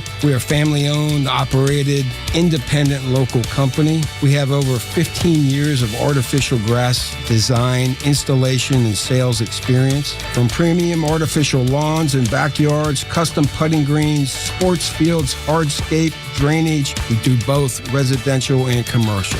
If you can dream it, we can build it. Just go to atlturfco.com to schedule an appointment. I'm so sick of all these cheesy lawyer billboards. You might be too. If you're injured in a car crash, you don't hire a lawyer because they're sweet or strong or the biggest. You hire a lawyer who is recognized by their peers as one of the top lawyers in the state. You hire a lawyer who's going to listen to you, fight for you, and has the case results to prove it. That lawyer is me, Bruce Hagan, the people's lawyer. I've been proudly selected by my fellow lawyers as one of the top 100 lawyers in the state for 21 consecutive years as Georgia's super lawyer. Hagan-law.com, Hagan-law.com. America, Chuck, yeah. Chuck and Shack Oyster Bar is celebrating the red, white, and blues all summer long with our America 250 summer menu. We're talking Cyclone char-grilled oysters, Route 66 smash burgers, crab meat boardwalk fries, and USA-inspired cocktails. Raise a glass and cheers to 250 years of the US of A at Chuck and Shack Oyster Bar. Locally owned in downtown Alpharetta and Cumming, across from the collection. Find your location and details at theshuckandshack.com. Hey, this is Los with David from Atlanta, who just purchased his new car with the Honest Car Guy, the new, fully transparent way to buy your next vehicle. David, tell us about your experience. I had been looking for a vehicle for a couple months. The car buying process was a little challenging at first for me. I had some credit issues in the past, and I just happened to hear a familiar voice on the radio, and it happened to be on the Honest Car Guy ad. I got in touch with Tom. Within 2, maybe 3 days, I had a vehicle being shipped here from Orlando, Florida. I have already recommended him to family members, several friends, and I'll purchase a car from Tom when I make make my next purchase for sure. Friends, if you're in the market for a pre-owned car, truck, or SUV, get an honest car buy from the Honest Car Guy. You pay what we pay, plus an honest fee, and we back that up by giving you the bill of sale. That's our transparency guarantee. Call 844-SHOW-ME-1. That's 844-SHOW-ME, the number 1, or visit honestcarguy.com. Hey, it's Kimmer. How's it going? If you spent the last 20 years maybe making memories in your home, maybe it's time to prepare for the next 20. That's why you can trust Jeff Shea and the team at Peach State Windows. They're helping Georgia homeowners protect and improve their homes for more than 50 years. How about this? 8 double-hung vinyl replacement windows installed for just $39.95. 0% financing for 12 months and a lifetime warranty. PeachStateWindows.com, 770-485-8011. Peach State Windows, ready for the next 20 years. Remember this hit series, the original or the replacement, take your pick, Hawaii Five-0. Well, the character Tanny Ray from the new Hawaii Five-0, Megan Rath, is 40. And I'm remembering the original Hawaii Five-0 with Jack Lord and James MacArthur and Cam Chun. Hawaii Five-0. That's Wofat. Wofat. And anyway, Hawaii Five-0. Nancy Kwan. Yeah, there you go. Kimber P. Flounder and Mathers in the back there, too. And a little thing, in fact, I was looking up Jack Lord. Yeah. Our birthday list is that lady. Now, our history list includes a little something which I found very interesting today. And I love looking back at what happened in the old days when chicks couldn't vote. It was on this day that Susan B. Anthony got fined for voting. She was a New York State agent for the American Anti-Slavery Society. She and Susan Stanton, Elizabeth Cody Stanton, founded the New York Women's State Temperance Society in retaliation for their refusal of letting her speak at a temperance conference because she was a girl. They initiated the American Equal Rights Association campaign for equal rights for both African Americans and all women in 1866. They created the National Women's Suffrage Association, and on this day in 1872, she was arrested. Anthony was arrested for trying to vote in Rochester, New York. They fined her $100. They fined Rochester. They fined her $100, and she refused to pay, and they refused to take any action against her. She presented Congress with an amendment in 1878 giving women the right to vote. It became the 19th Amendment. And by the way, for the record, Susan B. Anthony, when she was fined $100 plus court costs, said, quote, "I shall never pay $1 of your unjust penalty." And she never did. They let her get away with it. Anyway, just for the record.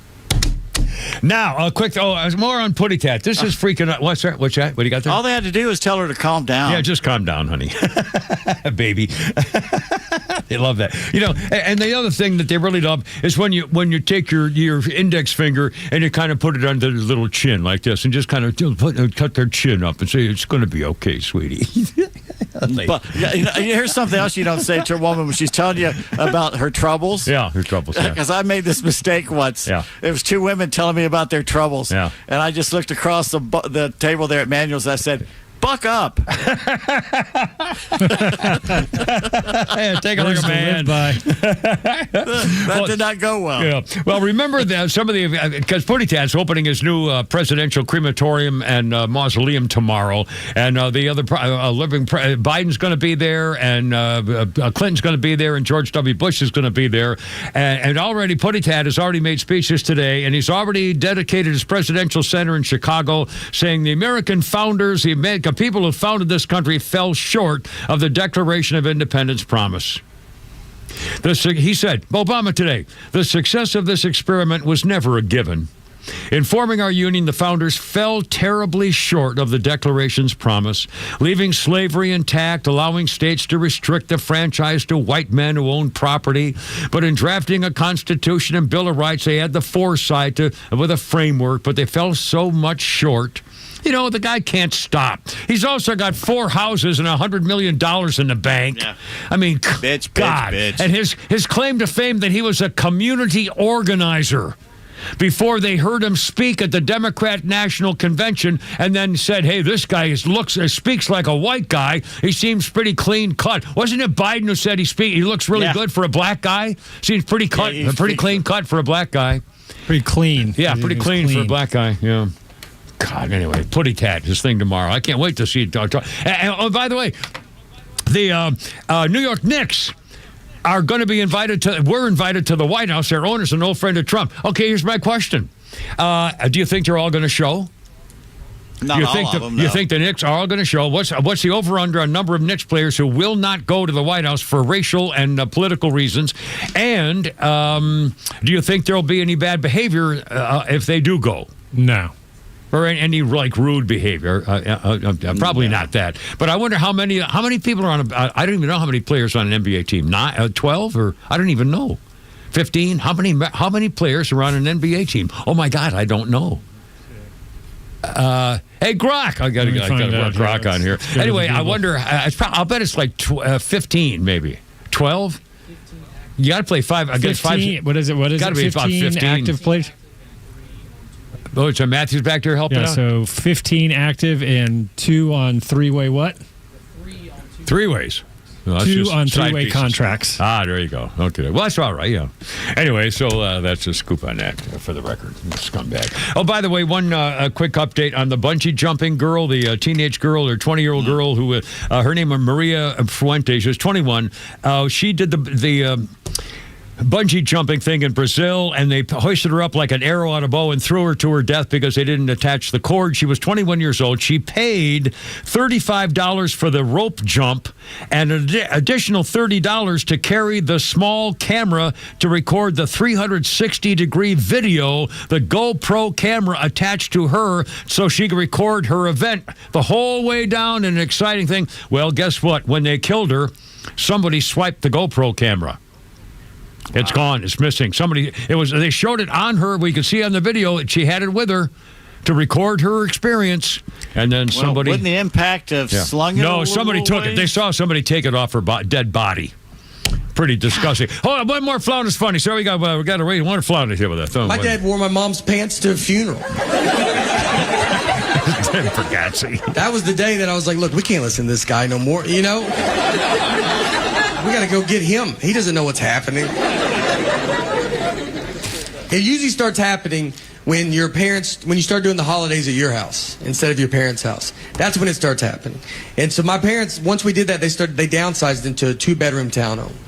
So they still wanted to do Thanksgiving at their house, but they don't have the room for us. There's like 20 of us. It's like a college kid being like, do you want to do Christmas in my dorm room?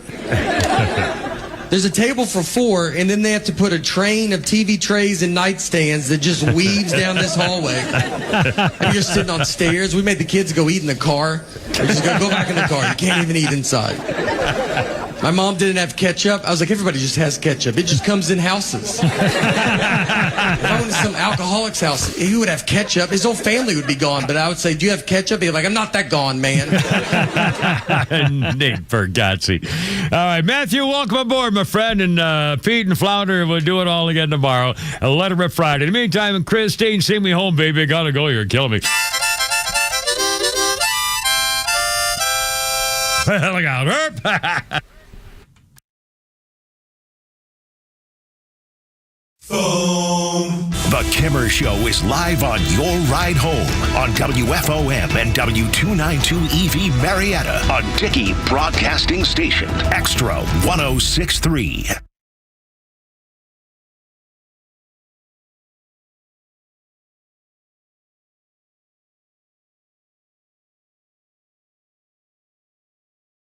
With Iran that aims to end the conflict and dismantle Iran's nuclear program. A memorandum of understanding provides a pathway for Iran to see billions of dollars in unfrozen assets, sanctions relief, and even economic development. But in order for that to happen, the Iranians have to perform. And if they don't perform, as we've said before, they don't get any of the benefits of the bargain. Vice President J.D. Vance argues Americans are already benefiting with oil again flowing through the Strait of Hormuz. A 60-day memorandum of understanding